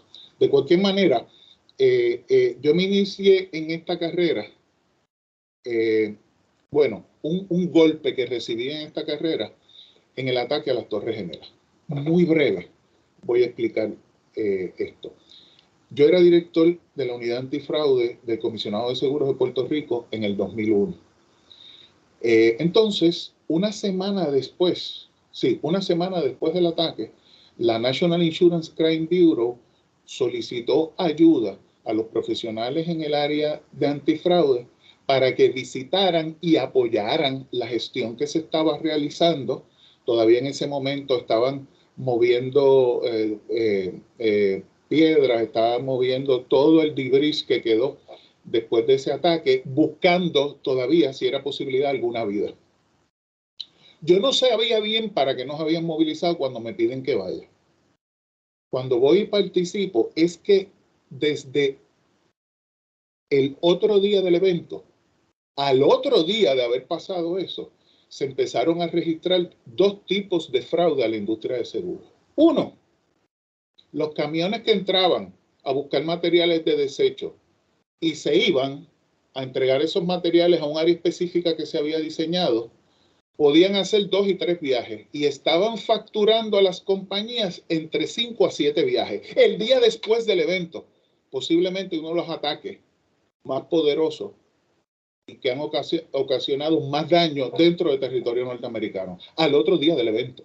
Y 2, las personas estaban reclamando daños a sus vehículos de motor a consecuencia del evento y ni siquiera habían estado en el perímetro de Manhattan. ¿Qué un poco que te quiero decir con esto? El efecto social es gravísimo. Y cuando tú piensas que es capaz de existir un esquema en un momento de tanta desgracia y tanto dolor, de lo que estamos hablando es de una perfilación criminal de unos niveles que me parece a mí que no conocemos todavía. Contrasta con el sistema de educación, porque estamos intentando enseñarle una cosa a nuestros jóvenes que el resultado es otro. Pero sobre todo, mi preocupación mayor, y con esto los dejo y me disculpo, mi preocupación mayor es que si no hacemos nada, estamos validando la actuación criminal. Si no lo perseguimos, si no lo procesamos, le estamos diciendo, vuelve y comételo, porque total, de ese grupo vamos a investigar muy poco, y de esos que vamos a investigar, muy poco van a ser sancionados. El WordPress te dice que una de las características principales que tiene que tener una empresa que piense enfrentar este milenio a una cultura totalmente antifraude, tiene que tener un régimen sancionador adecuado, que la gente sepa que el cometerlo tiene un costo y un costo alto. Así es, listo, Melvin. Y pues voy a continuar de una vez con la doctora Estefanía para que nos pueda dar su punto de vista, porque queremos, digamos, ya luego iniciar con las preguntas del público. Listo. Bueno, pues básicamente en el contexto social, ¿qué diría? Estamos hablando de la gente. Entonces yo lo dividiría como en 4 aspectos fundamentales. El primero de ellos es, y esa pérdida de recursos que, digamos que toda esa salida de dineros, eso se pudo haber reinvertido, ¿cierto? Digamos que en las organizaciones ese impacto social es tanto que dichas utilidades, pues, que se fueran vía fraude, pudieron ser reinvertidas en bienestar para los colaboradores, ¿cierto? Tal vez en capacitación, en nuevos empleos, tal vez en programas de responsabilidad social, mejor dicho, un sinnúmero de actividades y destinos. Asimismo, tenemos una afectación directa en torno a los colaboradores, ¿cierto? Acá quisiera traer un ejemplo claro y es decir, no es solamente un impacto económico, es que tanto esa afectación moral y ética se está proliferando dentro de las mismas esferas sociales y están permeando, hago esto en una organización, me voy directamente a la otra, que son competencia directa, y duplico esas mismas prácticas, es decir, las heredo. Yo creo que las herencias de malas conductas nos tiene fregados, básicamente, porque es terrible cuando tú te enfrentas a un equipo en una capacitación, bueno, voy a quitar la palabra capacitación porque para mí yo creo que es llevarlo a un tema de sensibilización, del significado propiamente dicho de llevar a que una persona reconozca la importancia de lo que yo le estoy diciendo y se sensibilice. Eso pasa en unas capacitaciones antifraude. Y lo que más nos damos cuenta es que de una empresa, de una organización en donde se culminó una mala práctica y donde esa mala práctica no tuvo mayor repercusión, sino lo que hablábamos anteriormente, voy a otra organización y la replico. Entonces, en ese impacto social es como esas conductas son plenamente aceptadas, como, no como modus operandi, sino como la forma en la que se deberían hacer las cosas.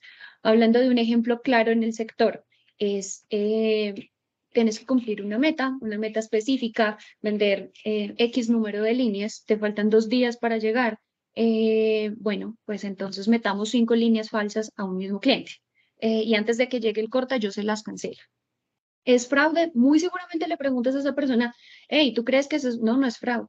Es mi forma de llegar a la meta, porque acá nos dicen que tenemos que cumplir de como el lugar, que es el proyecto compañía, que es esto. Entonces, esa racionalización de la conducta hace que se prolifere y para mí es una afectación netamente social, porque afecta a los colaboradores, afecta a los proveedores. No, mira que en esa empresa si vos invitas a la persona de compras, entonces esa persona te da unos punticos más en la matriz de calificación. Mira que esa empresa, entonces eso para mí es un daño social incuantificable más allá de los recursos que pudieron haber sido reinvertidos en los temas que mencioné anteriormente. Los daños en la moral de la persona, el deterioro de la imagen de la organización, lo que nos decía Carlos hace un momento. No es fácil para las personas que trabajaron en todos los temas de los contratos de Odebrecht, ¿cierto? Ay, quedó en mi hoja de vida. No, yo era del área de compras. ¿Qué pasa con esa persona? ¿Qué pasa con su perfil profesional? ¿Qué pasa si actuó de manera íntegra dentro de dicha organización?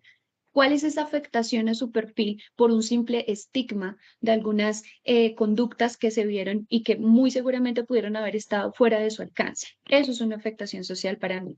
Y yo creo que la mayor de todas y la más triste y la de pronto la que habló el doctor Melvin y con este cierro, pues es la corrupción. Yo creo que no hay un mal pandémico.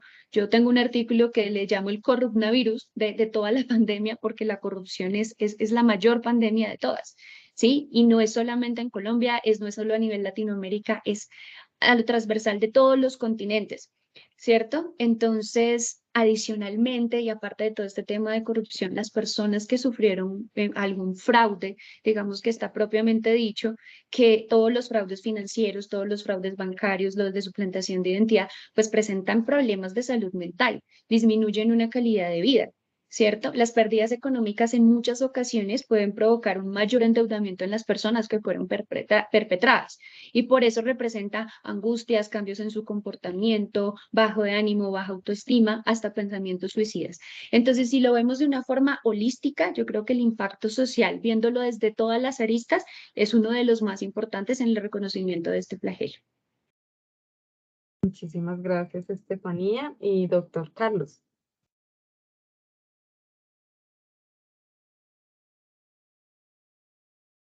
Doctor Carlos, ¿estás por ahí?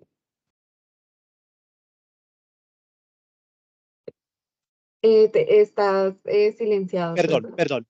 Gracias. Si me permiten arrancar con el caso, digamos, obvio que trasciende todas las fronteras, por lo menos las de este lado del planeta. Odebrecht. Odebrecht tenía un plan de transparencia empresarial en el papel espectacularmente bien hecho. Casi que uno podía hacerle copy-paste para tener uno estándar muy bueno para cualquier organización. Pero es obvio todo lo que pasó. Eso no sirvió absolutamente para nada. Y creo que no sirvió para nada, primero porque pues cuando hicieron ese documento y esos documentos de su plan de transparencia, pues todo fue simplemente por cumplir una regulación. Segundo, porque realmente no había ninguna decisión. Y tercero, porque al interior de la organización nadie hacía nada concreto. Y digo no hacía nada concreto porque a pesar de que sabían que pasaban cosas, pues nadie sancionaba, nadie levantaba la mano.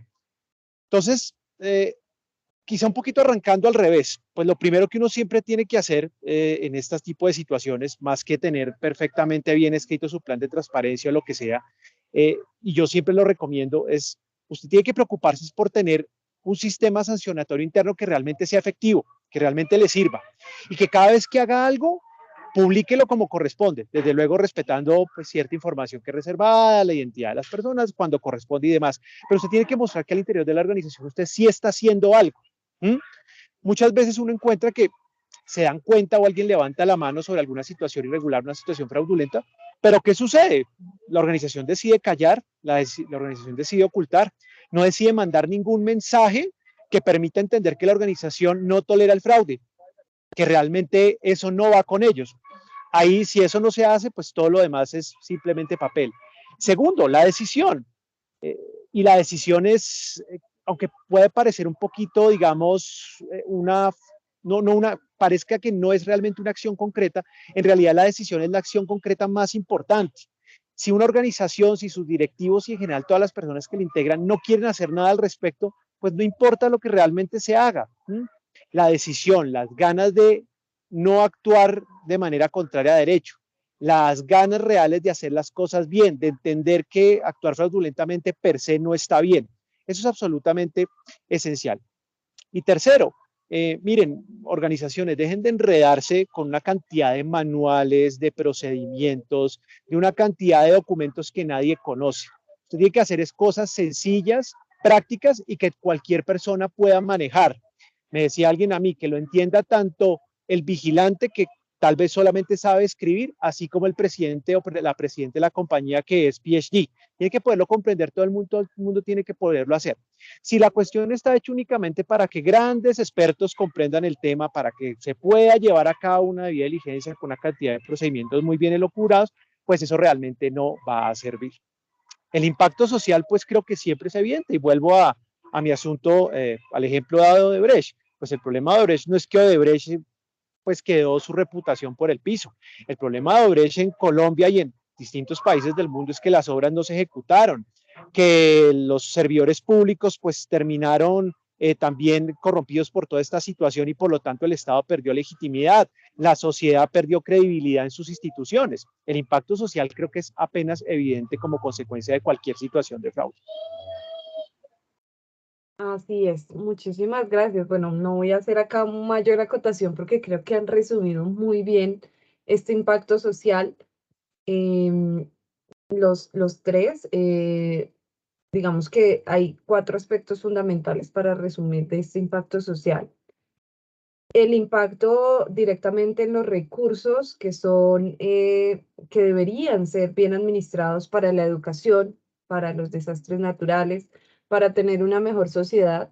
y garantizarle a todos sus derechos, ¿sí? Sus derechos a vivir de una forma digna, ¿sí? Ese es el primero y uno de los más impactantes que a veces se nos olvida o que a veces nos desprendemos un poco. Sí, a veces nos pasa, eso pasó en Puerto Rico, no pasó en Colombia. O eso pasó en Colombia, no pasa en Puerto Rico.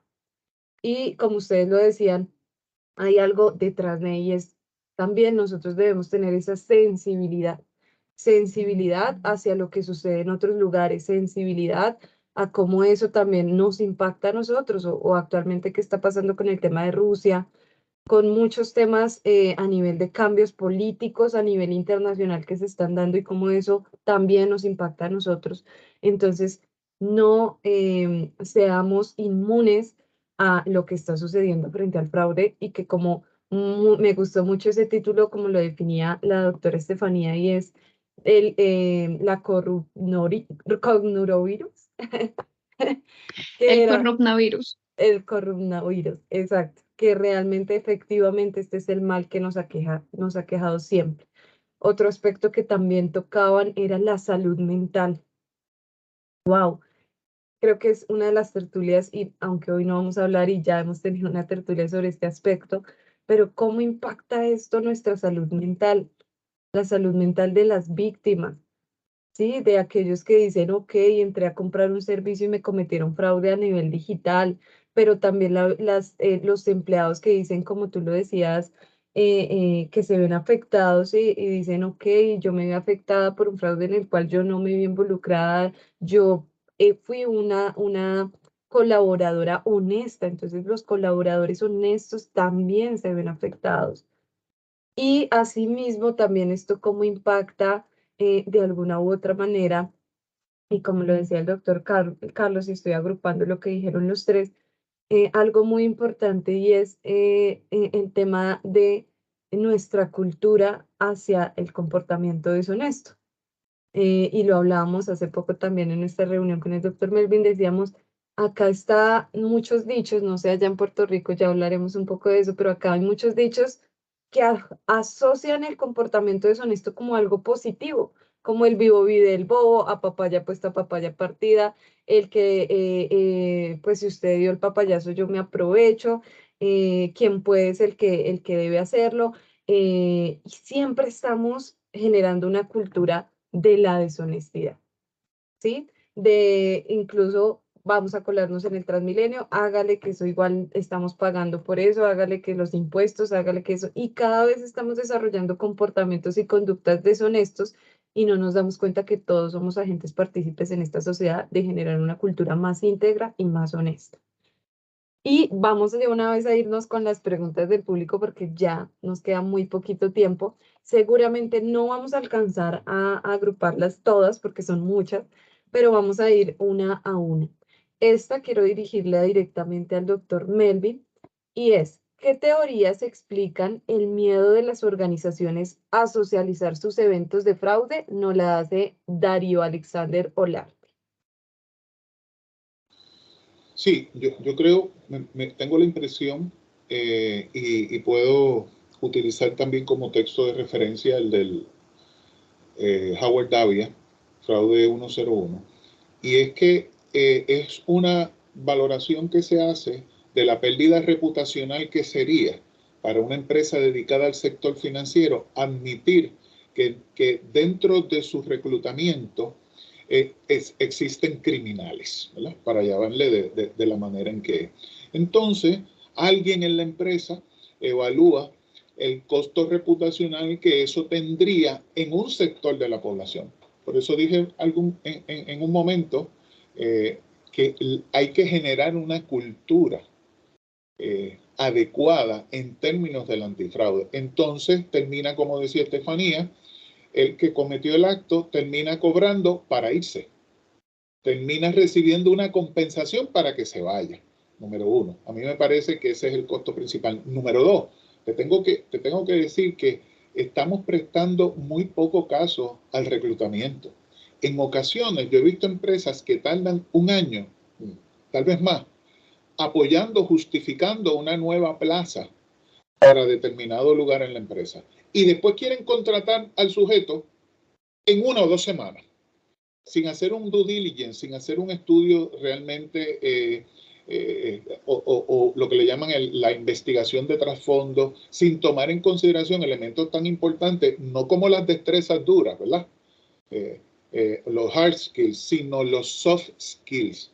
Yo quisiera, me parece prudente, en términos generales, poder de alguna manera citar a la presidenta de la International Association of Special Investigation Unit, y dice que para el 2025 los profesionales que trabajan directamente, ustedes saben que esa es una agencia internacional que trabaja específicamente en los casos de investigación de fraude a los seguros. Ella dice que el profesional que se espera para el 2025 tanto debe estar apoyado en las destrezas débiles como en las destrezas fuertes, ¿verdad? O suaves, mejor nombre. Así que esas destrezas suaves es que entonces nosotros podemos hablar de principios, podemos hablar de honestidad, podemos hablar de integridad y tomarlo en consideración al momento del reclutamiento. Si me preguntas a mí, obviamente, es el riesgo reputacional. El segundo es un descuido. Tú no invitas a nadie a tu casa, y a veces pasamos más tiempo en la oficina que en la casa. Tú no invitas a nadie a tu casa que tú no sepas que va a aportar, no que va a reducir o que de alguna manera nos va a afectar. Y ese tiempo que hay que dedicarle a eso debe ser mucho mayor. Gracias. Muchísimas gracias, doctor Melvin. Y continuamos con la siguiente pregunta dirigida al doctor Carlos. Y dice, ¿cómo y qué tanto impacta la falta de consecuencias legales para la intencionalidad de generación de fraude? Nos lo hace Ignacio Sebastián Sáenz. Bueno, yo me atrevería a ajustar un poco la pregunta. El tema no es tanto de si existen o no existen las consecuencias legales. Quizá como lo decía Melvin, pues consecuencias legales en todos nuestros sistemas normativos hay. Yo creo que lo que realmente impacta es qué tan eficiente es el aparato, tanto organizado. Se nos cortó. Creo que se nos está como del cortando, doctor Estado Carlos, mismo. la señal. Solamente existen. ¿Me escuchan? ¿Me escuchan? Ya Sí. te escuchamos. Nuevamente, si quieres volver a iniciar, porque Decía, no te escuchamos. claro que sí, decía que me parece importante, y así parezca un poco atrevido, reformular un poco la pregunta que nos hace el participante, porque creo que el punto no es qué tanto impacta la existencia o inexistencia de consecuencias legales en la regulación de cada jurisdicción, sino qué tanto impacta la falta de capacidad, la falta de eficiencia del aparato organizacional y del Estado mismo para hacer eficientes esas sanciones. Y pues, ¿qué tanto impacta? Pues todo, porque los comportamientos humanos, y entre ellos el fraude, pues se motiva no solamente, pero sí bastante en la consecuencia negativa que pueda haber por una actuación que yo realice. Y si el aparato organizacional o el aparato del Estado pues es ineficiente al momento de imponer sus consecuencias, pues seguramente yo me voy a sentir mucho más libre de poder cometer actividades de fraude. En la medida en que sea más eficiente ese aparato, pues desde luego que yo me voy a sentir mucho más cohibido, más limitado para realizar una actividad de fraude. Haría énfasis sobre todo en el aparato organizacional, entendiendo que cada organización, como lo dije en la respuesta anterior, debe tener su sistema sancionatorio correspondiente para ser eficiente y lograr su propósito. Si ese sistema interno de cada organización no es eficiente, no es útil, solamente está escrito, pero realmente no se pone en práctica, o no se tienen los recursos humanos, tecnológicos y en general financieros de capacidad para realizar el asunto, para poner en práctica esas sanciones, pues el asunto no va a tener mayor impacto, las buenas prácticas y todos los discursos que hagamos. En la medida en que estos sean eficientes, que sean útiles, que realmente generen algún impacto, si se quiere, psicológico en las personas, pues para que motiven adecuadamente su comportamiento, pues estaremos yendo por el camino correcto. Entonces, impacto, claro que sí, por supuesto que hay un impacto muy importante. Muchísimas gracias. Y continuamos con la pregunta de José Chacón, dirigida a la doctora Estefanía. Según tu opinión, ¿cuál será el impacto de la inteligencia artificial tanto en la prevención como en la detección de fraude. Una maravillosa pregunta. ¿Qué más quisiéramos todas las organizaciones que tener implementado temas de inteligencia artificial? No sé si la buena o la mala noticia ustedes llegarán a a los porcentajes indicados según su criterio, y es que solamente el 13% de las organizaciones actualmente argumenta tener técnicas de inteligencia artificial y de machine learning dentro de sus organizaciones. Se estima que más del 25 al 30% las empiecen a usar a partir de este y del próximo año. Sin embargo, ahí tenemos que reconocer que muchas de las organizaciones ya están implementando modelos predictivos, ya están haciendo un monitoreo transaccional permanente, que si bien hay que reconocer, el sistema financiero nos lleva mucho más auge que en el sector real, tenemos que reconocer que dichos modelos predictivos, dichas analíticas de datos, pues nos permiten anticiparnos un poco a lo que nos puede pasar. Los transaction testing, las desviaciones, digamos, en los estados financieros, en las cuentas de gastos, ¿cierto? De provisiones.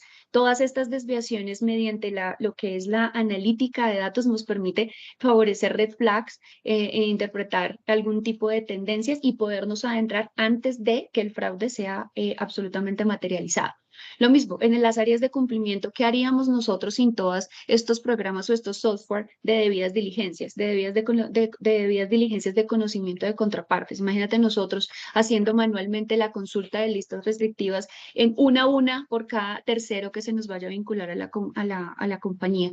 Por ello, adentrarnos en este mundo digital no solo es para que nos permeen aún más el fraude, sino de manera preventiva y de manera transversal, automatizando muchos de los procedimientos que estaban ahora en las organizaciones, haciéndolo un acompañamiento a nivel de riesgos de cada una de las operaciones de la compañía, que ayudados de todo lo que es la inteligencia artificial nos ayudará a tener mejores resultados, que tenemos que ir paso a paso, sí, que lo bueno es que las empresas y las organizaciones empiecen a reconocer que deben dirigir recursos necesarios para la implementación de estas tecnologías, que dejen de pensar que esto se puede utilizar en otras cosas y que nunca nos va a pasar, volviendo a todo el tema de esta exposición. Muchísimas gracias. Bueno, muy chévere. Creo que aquí ya pues se nos acaba el tiempo para el tema de las preguntas. Alcanzamos a acotar 3, son bastantes. A través del chat seguramente nuestros ponentes ahí van a estar de pronto mientras vamos exponiendo, de pronto dándole respuesta a algunas personas, si lo pueden hacer, como según las preguntas que consideren responder. Y si no, también pues recordábamos que igual a través de mi correo, que es jessica.bernal@ini.com.com, podrán hacer más inquietudes a través también de la confirmación de asistencia y la encuesta de satisfacción que ya les vamos a diligenciar. Podrán también darnos sus comentarios. Y pues nada, muchísimas gracias. Antes pues no se vayan todavía porque tenemos algunas noticias Sí. importantes y acá le voy a ceder nuevamente la palabra a Gabriela. Bueno, muchísimas gracias, Jessica. Muy enriquecedor este diálogo y también las preguntas que están planteando también de mucho interés. En este momento, mi compañera Jessica les va a poner el enlace al formulario de registro de asistencia. Queremos recordarles que quien ha asistido a estas 3 últimas sesiones de tertulia y se ha registrado en el formulario va a recibir un diploma de participación, una constancia de participación. Así que por favor no dejen de registrar su asistencia. Entre tanto lo van registrando, quiero compartirles brevemente una presentación para contarles qué es lo que estamos haciendo en la Facultad de Contaduría Pública y en el INIF, precisamente para fortalecer ese proceso de formación en temas de fraude y en buenas prácticas. Particularmente en la Facultad de Contaduría Pública tenemos nuestro pregrado en Contaduría que está operando solamente en la ciudad de Bogotá, pero tenemos cobertura en otras ciudades, entre ellas Villavicencio, Cartagena, Pereira, Tunja, Medellín y Cali. Entre los programas que estamos desarrollando son de especialización, todos ellos son presenciales, al igual que nuestro pregrado, en auditoría forense, administración de riesgos informáticos, gerencia de administración tributaria, tributaria, control gerencial corporativo, revisoría fiscal y la maestría en control organizacional. Tenemos la buena noticia de que el programa de especialización de auditoría forense ya se va a empezar a desarrollar en Cali y en Medellín el año entrante, entonces esperamos, estaremos muy atentos para responder sus inquietudes. Tenemos una diversidad de diplomados que se desarrollan en modalidad remota y presencial. Tenemos un diplomado internacional de auditoría forense y compliance que se va a desarrollar de manera compartida con Colombia y España, con una semana de estudio intensivo en España y otros diplomados que creemos también pueden resultar de su interés en temas asociados precisamente a la prevención del fraude, diplomados de muy pragmáticos. Seminarios más asociados a temas tributarios que también son importantes para darle un debido cumplimiento. Ellos se desarrollan en modalidad remota, están previstos para el 2023. Algunos cursos también relacionados con riesgo corporativo, mediciones financieras, coberturas y derivados y otras temáticas que se están planteando para el 2023. Estaremos siempre a sus órdenes para acompañarlos, para apoyarlos. Queremos invitarlos también a que nos sigan en nuestras redes sociales. Y a propósito de esto, en un momento también les pongo aquí en el chat el enlace a donde ustedes pueden consultar y escuchar las tertulias que han pasado e incluyendo esta sexta tertulia en nuestro canal institucional de YouTube.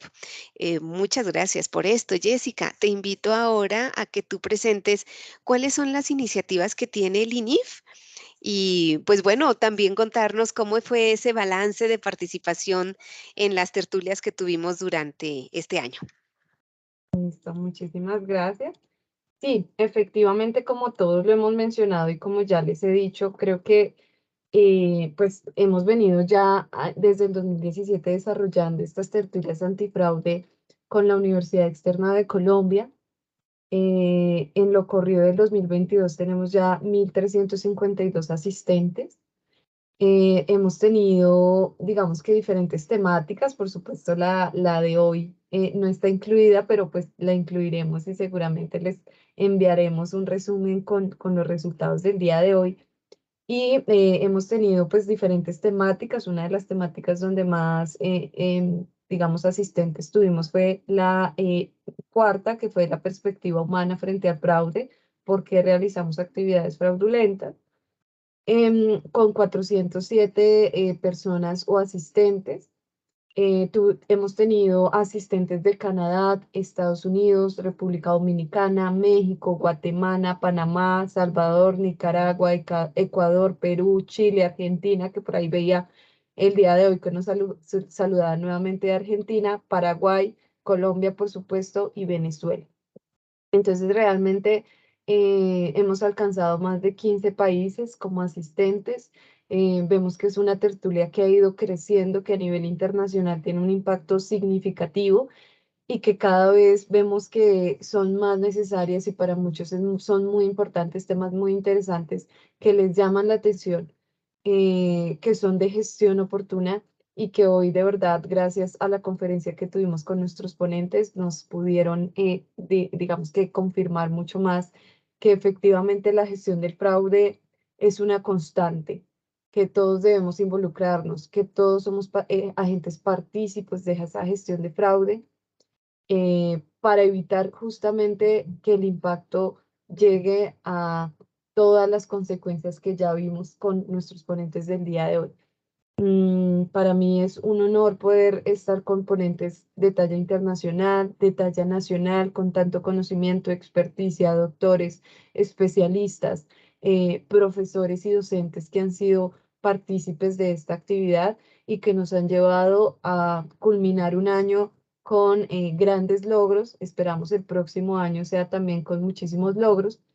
En este momento les voy a compartir una encuesta de satisfacción de las tertulias, en donde los invito a que la diligenciemos, que seamos muy honestos frente a esta encuesta, porque queremos saber ustedes, por ejemplo, para el otro año, qué temas les interesaría ver, qué tema quisieran conocer, qué expertos les gustaría también tener, qué piensan del horario, digamos, la fecha, la hora en la que se realiza, si tienen alguna otra propuesta. Estamos muy, muy atentos porque realmente pues la idea es continuar desarrollando estas tertulias que han sido de tanto aprendizaje y de tanto conocimiento para nosotros, pero también que les ha servido a ustedes para, digamos que suplir algunas de sus dudas y darles respuestas a cada una de ellas. Sin más que decir, muchísimas gracias a la doctora Gabriela. Nuevamente te cedo la palabra y ya para hacer el cierre final. Muchas Muy gracias. bien, pues muchísimas gracias. Para hacer este cierre, quiero invitar a nuestros miembros de la mesa de diálogo que en un minuto, que es exactamente lo que nos queda, puedan hacer un mensaje final. Ya no alcanzamos una pregunta más, pero sí alguna reflexión en un minuto, exactito. Entonces, por favor, Estefanía, adelante. Bueno, primero que todo, muchísimas gracias por haberme escuchado y no, pues no sé, digamos que en el día a día lo único que les puedo recomendar básicamente es que lo que les decía, sensibilicen, no capaciten, sensibilicen. Sensibilizar es hacer que alguien o algo se dé cuenta de la importancia y el valor de una cosa. Por lo tanto, esa es la importancia que queremos ver de la cultura antifraude, ¿cierto? Sepan con quiénes estamos sentados, identifiquen las causas de pronto de algún fraude previamente materializado y vuelva a las oportunidades, ¿sí? No, que teníamos ausencia de políticas claras, mejoremos esas políticas. No, que fue por causa de no sé, de una ausencia en un programa de capacitación en términos éticos. Cambiemos esa visión, empecemos a empoderarnos de nuestra gestión, veámosla, hagámonos partícipes de esa responsabilidad que todos tenemos, no solo para cambiar la organización y para blindar la organización, sino para cambiar país, hablando a nivel de todos los continentes. Muchas gracias. Muchas gracias, Estefanía. Doctor Melvin, su mensaje final, por favor. Sí, primero agradezco la oportunidad de poder tener esta conversación con todos ustedes y me voy a despedir con unas palabras de un sociólogo y filósofo francés que me parece que recogen muy bien el estado en que nos encontramos. Decía Edgar Morin que era necesario aprender a navegar en un océano de incertidumbres a través de algunos archipiélagos de certeza. Cuando nosotros nos enfrentamos a esta criminalidad, que es una criminalidad con una capacidad de adaptación al medio ambiente, a las situaciones políticas, a las situaciones sociales tan amplia, no sabemos mucho nadie, ¿sí? Nos enfrentamos a esquemas nuevos, a variaciones de esquemas, digitalización de esquemas. Tal vez el mensaje más importante dentro de mi humildad que les puedo transferir a ustedes, que finalmente esta investigación es un océano de incertidumbres y en ocasiones nos topamos con archipiélagos, ¿verdad?, que de alguna manera nos dan cierta certeza, pero tenemos que tener mente abierta, tenemos que continuar en el efecto de formación continua para podernos acercar y desarrollar métodos, que es lo más importante en términos de prevención. Muchas gracias. Muchas gracias, doctor Melvin. Profesor Carlos. Profesor Carlos. Creo que ya no lo vemos. Bueno, entonces, Jessica, por favor, ya tu mensaje final y pues con eso vamos cerrando. Listo, no, muchísimas gracias. Realmente, pues como lo hemos venido diciendo, todos somos partícipes, todos debemos realizar acciones concretas, no debemos quedarnos solo en el papel, no nos debemos quedar solo, como lo decía la doctora Estefanía, doctor Melvin, en temas de capacitación, debemos más evaluar al ser humano y no al ser profesional, porque las habilidades técnicas se aprenden, las habilidades blandas, que nosotros le denominamos aquí en Colombia, esas sí ya vienen desarrollándose a lo largo de nuestra vida. Entonces, enfoquémonos en esto. Saben que cuentan con la Universidad Externado y con INIR para la gestión oportuna del fraude, para el desarrollo de formación y capacitación en delitos económicos, en fraude, por supuesto con el doctor Melvin Rosario, con la doctora Estefanía y el doctor Carlos también. Seguramente desarrollaremos diferentes proyectos que les iremos contando en conjunto, que van a ser muy interesantes y muy importantes para esta gestión del fraude oportuno en los diferentes contextos y sectores. Muchísimas gracias a todos. Feliz tardes. Por favor, no olviden diligenciar la confirmación de asistencia por una parte y la encuesta de satisfacción. Por allí me estaban mencionando y me decían, ya queremos saber cuándo van a ser las tertulias el próximo año, por Pronto, pronto. favor, indíquenme. Les avisaremos. Justamente la encuesta de satisfacción es para saber cuándo las vamos a desarrollar, en qué fecha les queda mejor, también los días, el horario, si les parece que la extensión está bien, la metodología es correcta, y si no, para hacer los ajustes pertinentes y poderles enviar lo antes posible nuestra programación para el próximo año. Muchísimas gracias al doctor Mervin, a la doctora Estefanía, al doctor Carlos por este espacio tan importante que nos ofrecieron. Es un honor contar con ustedes y muchísimas gracias, por supuesto, a la doctora Gabriela. Feliz tarde. Muchas gracias a todos y deseamos para el 2023 un año de mucha prosperidad en todos sentidos. Muchas gracias, un fraterno abrazo. Que estén muy bien. Hasta luego, buen día. Hasta luego, muy buen día.